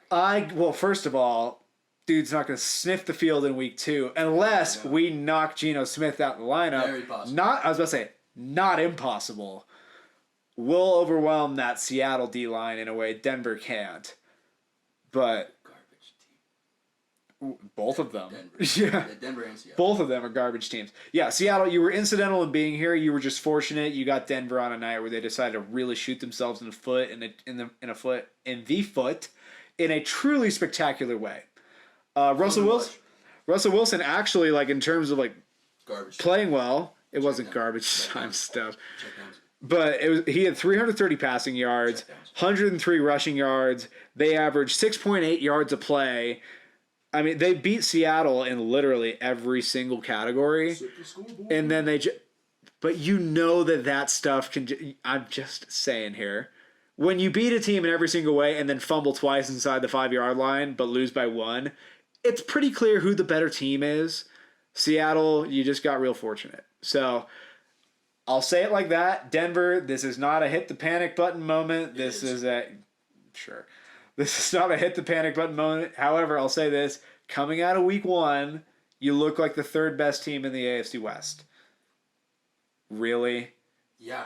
Because the Raiders lost to the Chargers and still lost within a touchdown. Okay. Okay. I'll let you go here in a second because I can feel him revving up. It's fucking coming. Yeah, I can feel him revving up. Cardinals got off easy compared to what I'm about to I'm just saying, objectively, from my mind, objectively here, Denver showed me more than the Raiders did in terms of sustainable things. The Raiders showed some weaknesses that are going to dog them all year. The Broncos showed some self-inflicted stuff that won't. And with that being said, we'll see you next week, Seattle. If we beat you guys next week... It's going to look something like what's about to happen here. I'm looking forward to getting the goddamn Sea Chickens because that is the team that I hate with a fiery passion. And I want it noted, those uniforms are an assault on the eyes. Those are some ugly goddamn uniforms. Come on. No, I'm with you. Okay, good. I'm with you. Those are ugly as hell. You were incidental in your win, but you got one. Whatever. Denver, I don't think you struggle like that all year. You're not going to fumble twice inside the 5-yard lines many times. You will. But, yeah, this was a shoot yourself in the foot type of week. Accept it. Move on from it. And with that, I'm going to simply sit back and... watch the master do his work. Oh, where's my popcorn at? First of all, this is an undisciplined franchise.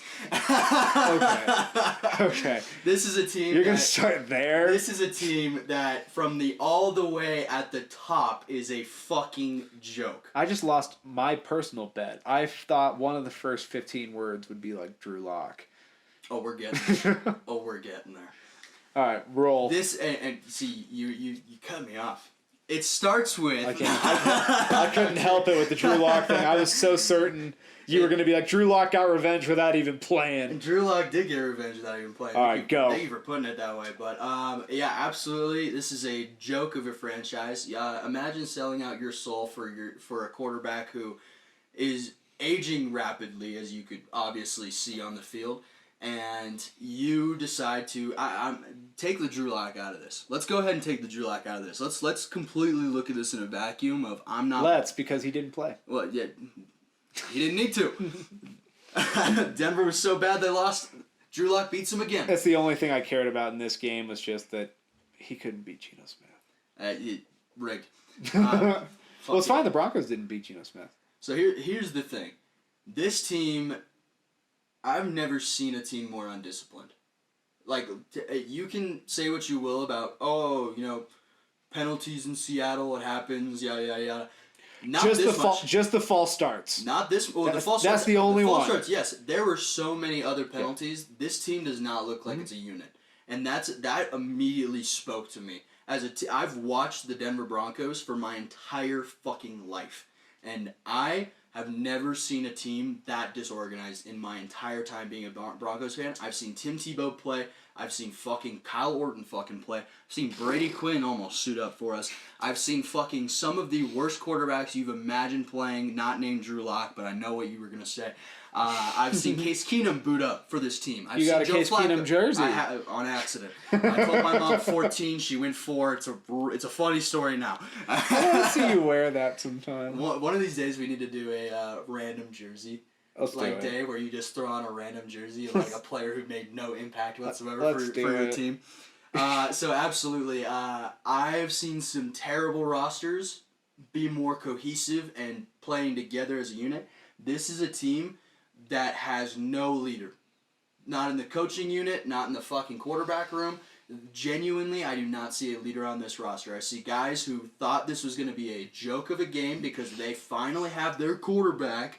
And you guys can't even fucking beat Geno Smith with the best roster you've had in fucking years. No week 1 bullshit. None of this shit. That is an undisciplined fucking team. First of all, if you have Javonte Williams on your roster and you're not running him in, that is fucking stupid. You are stupid, Nathaniel Hackett. You are a fucking hack already.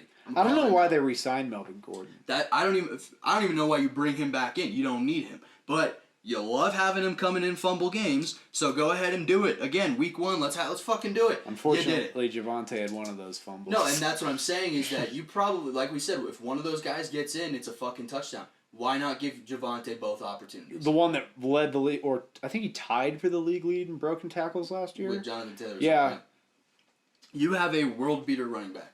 You have a fucking stud of a running back.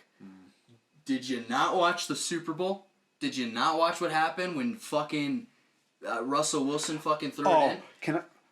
This was something I wanted at the end of the game or at some point in the game. I wanted them on the goal line and they throw it. Yeah, that's what I so badly wanted it. It would have been hilarious. But Russell Wilson is a fucking cornball. He is a fucking loser. He is a fucking loser, and you cannot convince me of the opposite any other time of the year. Like, this is genuinely. You watch a press conference with this guy. Let's ride. Let's ride, Broncos country. Let's ride. Yeah, Russell Wilson. Broncos country. Left wide. Russell Wilson's fan club is on Cornhub. Yeah, you guys are fucking awful. The people who team three. Like, bro, you got. That's your quarterback. That's your fucking quarterback. Giant ass fucking cornball. Guy who runs a 2-minute drill with no fucking people on the fucking field. Like, you have a loser of a fucking quarterback and you traded all of this capital for it. And then you were like, you know what? Mobile quarterbacks seem to do fine after 33 years old. Let's sign him until he's 38. So you paid $250 million to literally, first of all, you were screwed anyways. You had to pay the guy because you traded so much fucking draft capital for him. By the way, I'm bringing this up again.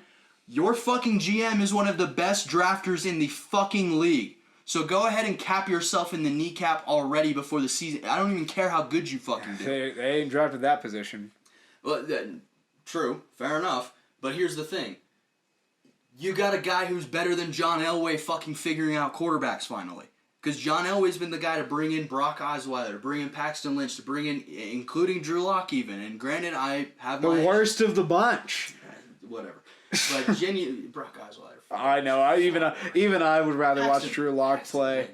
No, I agree. I'm just being shitty. I appreciate it. I appreciate you owning up to it. Right yeah, I got you. I'll own it. Genuinely, you're paying $250 million for a quarterback, and he's not that guy. Not a single MVP vote past week 4. Not a single fucking. He's not that fucking guy. And you know what? I will say it this way. He was that fucking guy. Russell Wilson was the guy who absolutely could come in. Trust me, I know. And he could win you a game that you had no business fucking winning, Seattle. So, like, you know what? You want to boo Russell Wilson? I'm right there with you, but you do have to, credit where credit's due, brother. Like, you genuinely have to realize that Russell Wilson made Seattle. And Seattle should have cheered him. Him leaving was justified. Absolutely. And here's the thing.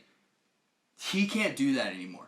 He's no longer that. Is he still a quality quarterback? Sure, absolutely. I'm not going to sit here and tell you he's a fucking bum and garbage, even if I don't like the fucking guy. He's a serviceable fucking quarterback. Yeah. He's the third best quarterback in his division. And I'm not paying $250 million for the third best quarterback in the division. I'm not paying 2 first-round picks and 2 second-round picks to lose week 1 and fucking kick a 64-yard fucking field goal. That was a head coaching thing. No, they bungled that 2-minute drill big time. No, and believe me, that is absolutely on Hackett. I am roasting Hackett in this conversation as well, but I'm getting there. I gotta get my Russell Wilson shit out. You are one of you claim. So many Denver Broncos fans claim that he is one of the best quarterbacks in the league. I've got too many analysts who are putting the Broncos over the Bengals before this game happened. So many people who are saying, I'd rather have Russell Wilson than Joe Burrow, which is just not factual. You're fucking dumb if you say that. Genuinely, the delusion of Denver Broncos fans is what made this victory so sweet. I was sitting in a bar with 2 of my Broncos fans friends screaming for Seattle. Literally yelling, "Go Hawks!" Fucking doing that fucking loud ass clapping. Not a single other person was rooting for There's Seattle. very few words that annoy me more than "Go Hawks." Go Hawks, baby. This was the only week that I rooted for the Broncos, and it was exclusively because there is no lower team for me than the Seahawks. Totally understand. I got mine. So I'm good now to totally, like, you know what, fuck the Seahawks. But I got mine. But absolutely, how on earth are you guys so delusional that you just thought bringing in Russell Wilson, a guy who has literally only won a Super Bowl based off of his fucking defense, how the fuck do you think that all of a sudden your problems were just going to be fucking fixed? Let's talk about that defense for a little bit. That was the thing that actually surprised me by the Broncos. Not surprised at all, because here's the thing. I will say what I say about Vic Fangio. I hate the fucker. He ruined the chance for closure on Drew Lock. I'm not going to coach defense. He coached defense, and they had a top 5 unit. Mm-hmm. Big fucking shock that the defense was good. The issue was the offense could never fucking do what they needed to give the defense a favorable position where they could hold off a fucking team. For the most part, watching those games last year was very much defense is blowing it. What the fuck? I thought we were supposed to be good on defense. You realize the time of possession for Denver is 22 minutes. Like, no shit, they're fucking getting smoked on defense. The defense has been on the field it's a war of attrition. 40 fucking minutes of game time, let alone how long that actually is in fucking real life time. Yeah. So genuinely, I'm not surprised at all, because you bring in a guy who is coasting off the success of Devontae Adams and Aaron Rodgers, hasn't really proven himself at all, you do have a pretty solid defense, you're unable to fucking make it work because you didn't bring in the right guy for it. So I'm going to... Who is their D coordinator? I don't even know. I'm going to go on a limb here right now, and I'm going after Hackett now because the defense is loaded on the roster. Bradley Chubb had a great game. He had 2 plays. 2 plays, 2 sacks. So, you know. Yeah, he was largely silent against a rookie tackle. Yes. I think Bradley Chubb is a bust. However, I am going to go straight to Hackett now because I think I made my point on the defense. You don't know how to manage a game. You don't, I thought you were supposed to be some offensive guru, and you have the best offense that any of these new head coaches are going into. This is the best offense. This was one of the best situations you possibly could have gone in, not knowing who your quarterback was going to be. The best. Hands down. So you have Cortland Sutton, you have Jerry Jeudy. First of all, Jerry Jeudy, bust. Jerry Jeudy, if it's not for a 67-yard touchdown off of 2 broken tackles, he has 3 catches for 33 yards. I did the fucking math. Overrated. Drops balls all the fucking time. Loves to drop balls for fucking Drew Lock, but, all of a sudden Russ is in town. You got a quarterback, bro. How about you get some fucking hands before you fucking run your mouth? Second of all,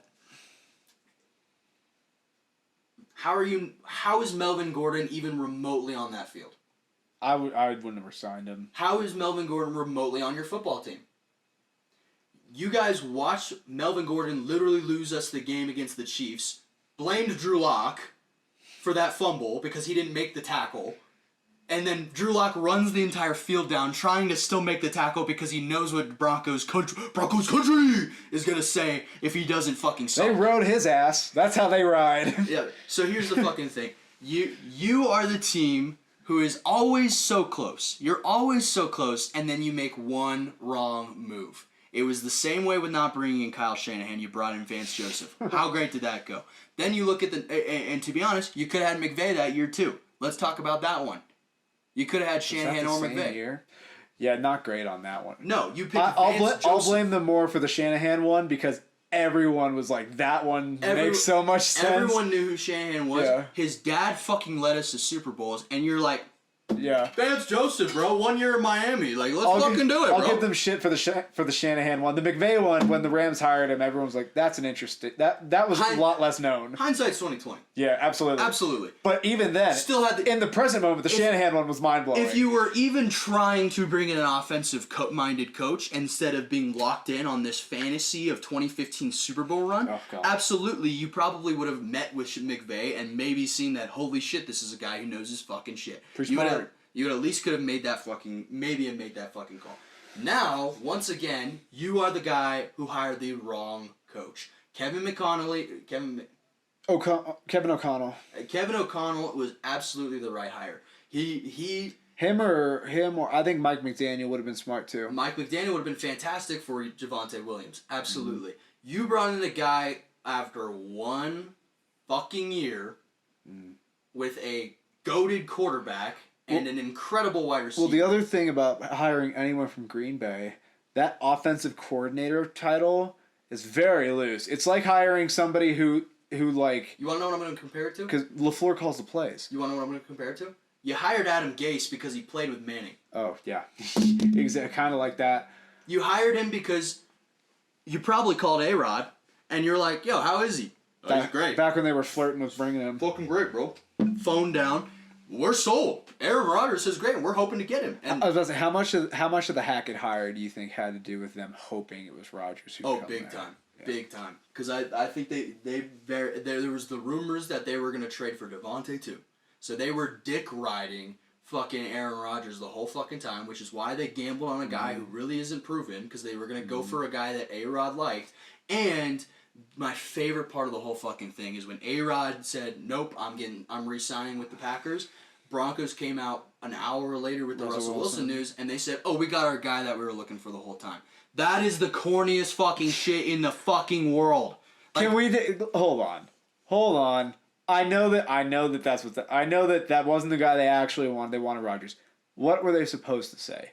Not that. Okay. Because that implies that goes out of your way to say we weren't in on Aaron Rodgers, even though all the reports were they were in on Aaron Rodgers. And that is like you trying to pretend that your second best girl, like the girl that you didn't want to take to prom, the girl that you didn't want to take to prom, like, but you had kind of in the wings because she's a good friend and stuff like that, and you're trying to go after the fucking cheerleader, and the cheerleader goes with, guess what? The fucking jock, and you're sitting here being like, fuck, I don't have a date anymore. You're going to go up and ask this chick out, and you're going to be like, I've been wanting to take you basically out of prom all year long. So basically what you're saying is the Broncos ended up having to marry their side chick. Absolutely. and look what's going to fucking happen. Well, on the Hackett thing real quick, in terms of the Hackett hire, I understand it from them wanting Aaron Rodgers.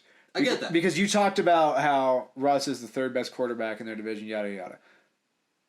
Keep in perspective, their division is very elite at quarterback. And I'm not had they got Rodgers, they have the best quarterback. I have no idea how you'd want to rank them, but you certainly had the case of, at the very least, you have three guys that are in the A+ tier. Absolutely. I mean, because we were just talking about Rodgers and Mahomes being in the throwing the prettiest ball category. I think that Wilson is, at this stage in his career, if it was earlier in his career, you have somebody that is not outmatched by Herbert or Mahomes. And again, after 1 week, I'm not going to call the whole thing a bust. He wants it to be a bust.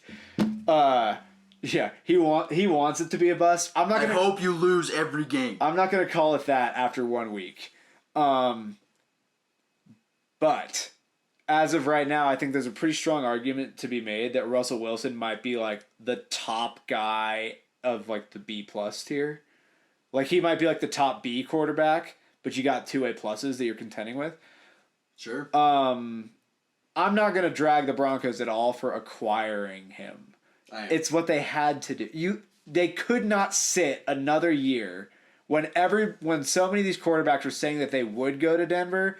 They could not sit another year and not go get one of them. Pick the right one. Yeah, but Rodgers took himself off the table. Pick the right one. Wilson was the right one beyond Rodgers. Mm. Who should they have gotten? I would Do not say the words Drew Lock. Drew Lock. Yeah, no, okay. Matt Ryan. I'd rather have Matt Stop. Ryan than Russell Wilson. You just saw Matt Ryan. I did. He couldn't beat the Texans. Matt Ryan on a good roster with this O-line, a running back like Javonte Williams. Don't get me wrong, not discrediting Jonathan Taylor and that O-line over in the Colts. But here's the thing. Matt Ryan with Jerry Jeudy, even if he's a bust, Cortland Sutton, KJ Hamler, Albert O, I think that is an offense that he would thrive in. Much rather have a Matt Ryan. And it's cheaper. And it's fucking cheaper. Because you're not paying him $200 fucking million when he's 33 years old. Denver, if you really wanted to commit to the whole quarterback thing, you should have just bit the bullet and accepted an 11-game suspension and got Deshaun Watson. Oh God! First of all, you want to talk about not being a Denver fan anymore? No, but I'm just saying, if we're really looking at the top options, Rodgers is in a class by himself. If he was gonna leave Green Bay, that is a class by itself. And it was pretty clear if he was leaving Green Bay, it was going to be Denver. Mostly because San Francisco wouldn't take him. Which, by the way, guys, my patience is wearing thin on everybody being a 49ers fan. I saw a graphic pop up during the Buffalo game of Josh Allen growing up as a 49ers fan. And I've just about had it. I've just about had it with watching modern elite quarterbacks grow up as 49ers fans. Where I've had to look for years at Brady, at Rodgers, and now Josh Allen in 49ers jerseys. Could have had Rodgers. Yes. I don't begrudge the 49ers not drafting Tom Brady.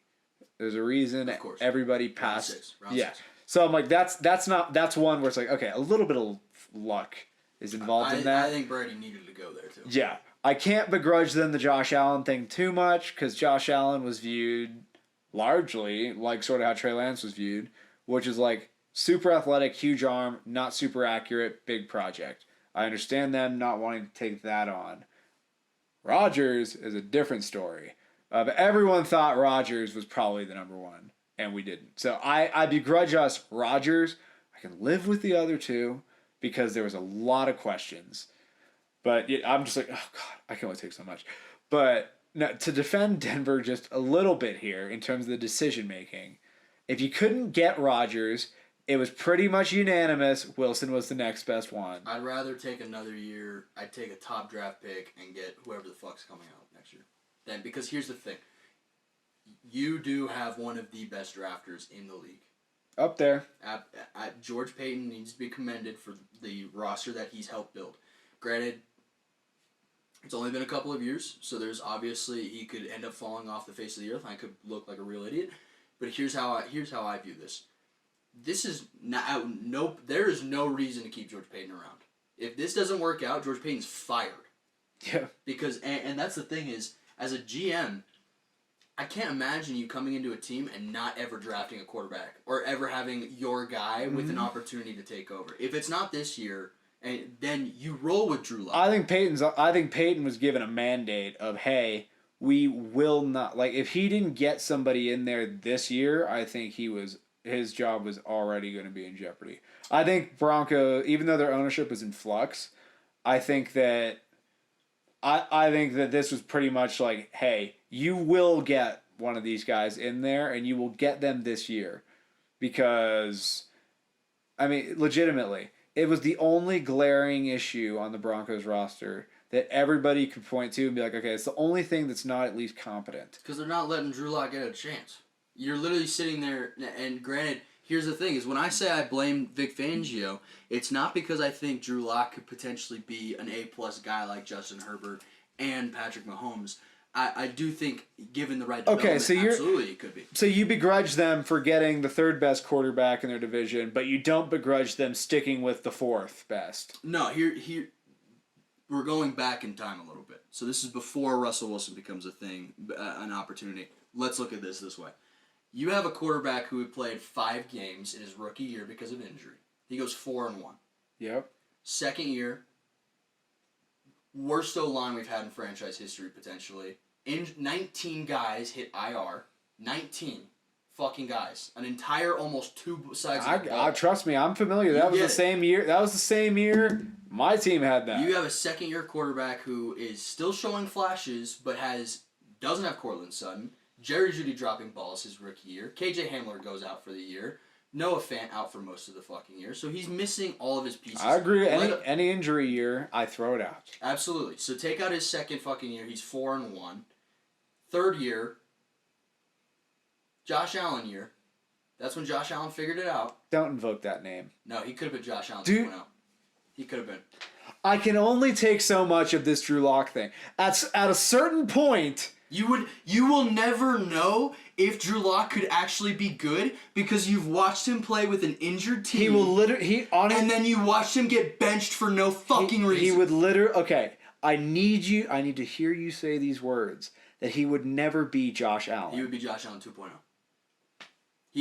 He had the skill set. No, he didn't. To do that. No, he didn't. Yes, he did. No, he was the same kind of quarterback. He's not the same type of athlete as Josh Allen. Absolutely, he is. No, he's not. Yeah. Watch him play. He's not a pocket quarterback. I watched him play. There's a reason they traded him. Yeah, there's a reason they traded him because they brought in a fucking quarterback who they absolutely had to trade somebody over for because Seattle was getting robbed.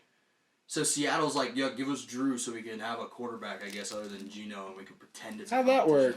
It didn't fucking work because Pete Carroll didn't give him any opportunities to fucking play with the ones. If you look at any of the fucking opportunities that Drew Lock got, he only played with the 2s and the 3s in fucking practice. I'm sure we'll see him with the ones this year, and I'm telling you right now, it ain't going to look good. It's the worst team he's ever been on. Okay, then. So imagine you are a big fan of a fucking quarterback, and instead of getting the answer that yes, he's terrible because everybody says he is, no, you don't get that answer. You have to sit here in purgatory for 4 fucking years and you have to watch Teddy Bridgewater. Okay, fine. Then okay, if you're gonna live and die on this thing with Drew Lock, then I expect you not to talk shit about Justin Fields. I expect you he's not. Terrible. I expect you not to. You're not going to talk shit about Zach Wilson. I don't even tell you that. I love him. Okay. Although he may not be good. But it's. But this is okay. This is. I'm just saying. In terms of like, you're like, I feel this way about Justin Fields. He is in the exact same situation, and he has flashed just as much as Drew Lock ever flashed. Okay, I'm not a homer for him. So okay. There we go. Okay. I made it clear. That's the most concession I expect from you. And it essentially is just acknowledgement. So I can live with this. But okay. And here's the thing. I'm in this fucking crazy... not Josh Allen. He could be. He could not... Not anymore. He can't be anymore. This is what I'm telling you. His entire career, his trajectory of his career was ruined by a head coach who played defensively and was 70 fucking years old. And guess what? His second fucking team, he goes to a 70-year-old fucking defensive-minded head coach. So he's literally in the same fucking situation. Let's not compare. I don't even like Pete Carroll. But let's not compare Pete Carroll and Vic Fangio. I'm not comparing them in skill set. I'm comparing them strictly on a very basic level. Both of them are defensive-minded, old-school head coaches. Yes, they are. Yes. That's not wrong. So here's the thing. This is my biggest issue is you had me, like, don't fucking sit here and act like you don't fucking get it. Because you watched Jimmy G, and you knew you were never going to win with Jimmy G. We've heard me speak much. I get it. Absolutely. So here's the thing. Imagine instead of Trey Lance getting this opportunity to start year 2, you bring in Jimmy G again, and you play him the whole year until the end. No. He's fucking starting. No, I know. I get when I tell you I'd be throwing up. Thank you. Because I was literally vomiting watching Teddy Bridgewater fucking play. Because Teddy Bridgewater is a fucking terrible quarterback. By the way, I want noted, the last 2 years, Teddy Bridgewater and Geno Smith, I've conceded I would have started Drew Lock simply for the fact that if he ever did have a good day, it would be better than what those guys can do. I agree 100%. And my issue is I don't even get that. I had to watch one of my favorite quarterbacks sit on a bench. Okay, but what does that tell you about Drew Lock? It doesn't tell me shit. It says something about him. No, it doesn't. It tells me that he's got fucking swag, and he fucking can, and sorry, he's a fucking gunslinger. Guess what? Gunslingers can develop. Yes. Fucking Joe Burrow has fucking developed from his time at LSU into his time now. He has consistently found ways to be that gunslinger type. And yes, does it sometimes bite you in the fucking ass? Yeah, of course. It does. That's what gambling is. You don't win. Yep. If it was 100% of the time winning, it's not gambling. No, it's not. And it's not fucking fun. And no. And I'm going to be completely honest with you. 0% of the time is it fucking fun watching Teddy Bridgewater play football. Like, he's not good. He's not good. There was one year it was fun. It was like his second year in Minnesota. And unfortunately, other than that, it was never fun. And that was before his injury. And yes. I will say that the injury, as brutal as it is, of course it is. He is not that guy anymore. No, it's fucking. It's terrible. It's fucking terrible. He was never that guy. No, he wasn't. But here's the thing. I'm now watching a fucking quarterback who I've lived and died for in college and now is on my favorite football team not even get a fucking opportunity to play because the coach hates him. And the coach brings in Teddy Bridgewater. The GM brings in Teddy Bridgewater with no intention of Teddy fucking starting. Mm-hmm. And the coach makes the fucking call. And then guess what? We go 3-0. Against terrible fucking teams. Jets, Giants, Jags, we're kicking ass. Horrible fucking teams. We are losing games nonstop after that, and he refuses to put Drew Lock in. I'm not asking for Drew Lock to finally get the opportunity to prove he's Josh Allen 2.0. I'm asking for him to get a chance to develop into a guy who can be a guy like Josh Allen. That's all I'm asking for here. And I'm still not getting that closure over in Seattle because I'm watching him sit behind goddamn Geno fucking Smith. Do you want to know what would have been your favorite scenario ever? Let's hear it. Is if Drew Lock had gone to San Francisco? Because that's the type of thing you would have ended up loving. I just want Drew Lock to get a chance to play. That's what I'm asking for. If he's terrible... Should have gone to Carolina then. We didn't give him a chance. Maybe if Dak is hurt, Seattle dangle him out there for Dallas. You buy low... I'm just saying. I'm saying that would probably be your ideal scenario. You're not going to get a better opportunity than Dallas. Look, here's what I want for the guy. I want the guy to get the fuck out of Seattle. I want the guy to get. I want that for every player. If you want to be a back, if he's a backup, fine. Like put him on a team with an established quarterback. Let the guy just sit and learn brain wise. Like put him on the Packers to be a backup. Put him on the fucking Bucks to be a backup. Put him on the Rams and have him be a backup to Stafford. Yeah. Like put him on any team with an established quarterback who's not going anywhere in a couple years. Sign him to a 2-year, 3-year minimum fucking deal so you just have a consistent guy with some fucking flashy abilities. Mm-hmm. And if he gets the opportunity to play as the starter and finally gets an opportunity to Geno Smith it, come back to another team after 5 fucking years of being on the bench, and he looks terrible. Way to pay your dues, Geno. Good on you. Like here's the thing. All I'm asking for is proof. Give me, because I'm sitting here as a fan. I'm always going to be optimistic. Let's be honest. I'm being optimistic. So we're both going to root for San Francisco next week. We're going to root for the fact that we make Geno look so bad. That they have to. That's what you need to hope for. That's for every Seattle opponent from now on. I did it all last year for fucking Denver. I can do it for Seattle. Let's do it. Because that's the fucking thing is I literally watch Broncos games rooting against Teddy Bridgewater and the Denver Broncos because the worse he did, the better chance Drew Lock got a chance to just finally get a chance to prove it. Do you want to know what the real shitty side of me is hoping for right about now? I don't need this kind of negativity right now. I so badly hope Denver beats you in the playoffs. Never gonna happen. Just. Never gonna happen. And it's not even because I like the Broncos. Never gonna happen. Holy shit, do I want to see that meltdown. Never gonna happen. What? Never gonna happen. I just want to get... No thought process. What would you say? No thought exercise. I'm not even putting that into the fucking world. You're not getting anything out of me from that one. Because we are if the Broncos... We're inviting Russell Wilson in so we can send him right back home. Walk into Cincinnati... and just fucking donkey kick the Bengals in the nuts, I'm going to laugh so hard. No chance. Because we've been there. Russ hasn't with the Denver Broncos. Okay, whatever you say. We've been through the AFC bloodbath once before. Russ walked into Denver expecting to cook. And guess what fucking happens when you walk into Denver? You walk into the AFC West with this loaded-ass fucking division. Not going to fucking happen, buddy. Because guess what's going to fucking happen? You're going to play the Chargers. They're going to put up 50. They'll be You're going to play against the Chiefs. They're going to put up 50. Russell Wilson, not once in his career. mention of the Raiders, huh? I will. No, they'll win. They'll beat the Raiders. They'll split with the Raiders. They'll split. They'll split. I'll give them 1. But here's what fucking happens. Russell Wilson is getting swept by 2 of the teams in that fucking division. Because he is the 3rd best quarterback at best. Sometimes I think 4th. He is the 3rd best quarterback. I'll give him 3rd. So, to wrap this all up, because I'm tired. I'm angry. Yeah. Yeah. to wrap this all up, I'll put a positive spin on it for the Broncos. Too many self-inflicted injuries. If that doesn't get fixed, problem. If it does, you'll be fine. You won't. You definitely are going to struggle with the Chiefs and the Chargers, I would imagine. You might steal. Russ is not putting up 50 points ever again. I will literally, on camera right now, I'm going to say right now, Russell Wilson will never lead a team to 50 points ever again in his career. You can quote me. Jesus Christ. God, I hope they just put up 50 this week and still lose. Against who? Who are they playing? I have no idea. Yeah. But I really... No. I'm just saying, I would love it if right after you throw that out there, I hope they put up 50 and lose.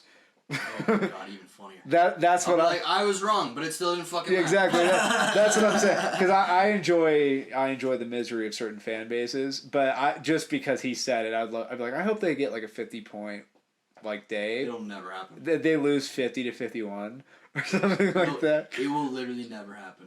I promise you that. All right, but I'll put it like this. I think Denver, coming out of week 1, you look like third place in your division. And you got to clean up the mistakes, or it could be worse. Seattle, you were incidental in being there. A lot of luck involved. Your fourth place, you and Arizona can fight it for fourth place in the West. That's where I take it from these teams. Fuck you, Denver. Seattle, I'll put it like this. If you switch out Geno for Drew Lock, then you're definitely in fourth. Third place, way over Kyler, dude. Then you're absolutely in fourth. I'd way rather have Drew Lock than Kyler Murray. Because at least I know Drew Lock will watch film. Okay. Dub. Sure. I'm ending that. I'm ending it with that. Drew Lock's the man. Seattle, you don't deserve him. All right. Denver, you never deserve him. I'll end it with this. Crazy week 1, saw some wild shit. Week 2, things start to regulate out a little bit. And we'll be back for some week 2 predictions. Not sure if it'll hit 3 hours like this one did. But yeah, we should probably keep it a little bit quicker next time.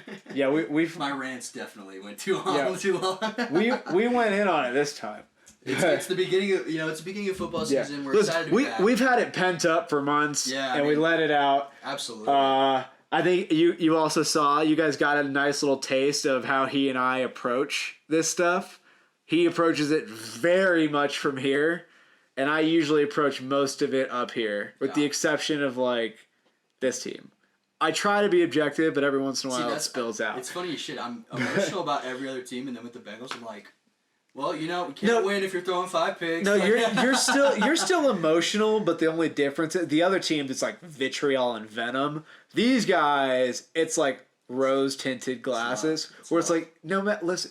We turned the ball over 5 times. But we were still in it, baby. Fine. And with no consideration of we turned it over 5 times, but we played an offense that can't score. But whatever. It worked out. Yeah. So you got a nice little taste of little analytical, very angry. So I speak from the heart. Yeah, he speaks from the heart, which I'm cool with. Nice little contrast. You get 2 different flavors. Thanks for tuning in. We'll hit you guys with some predictions later in the week. We're gonna be keeping track of how we do with predictions and everything like that. So, yeah. Peace Peace out.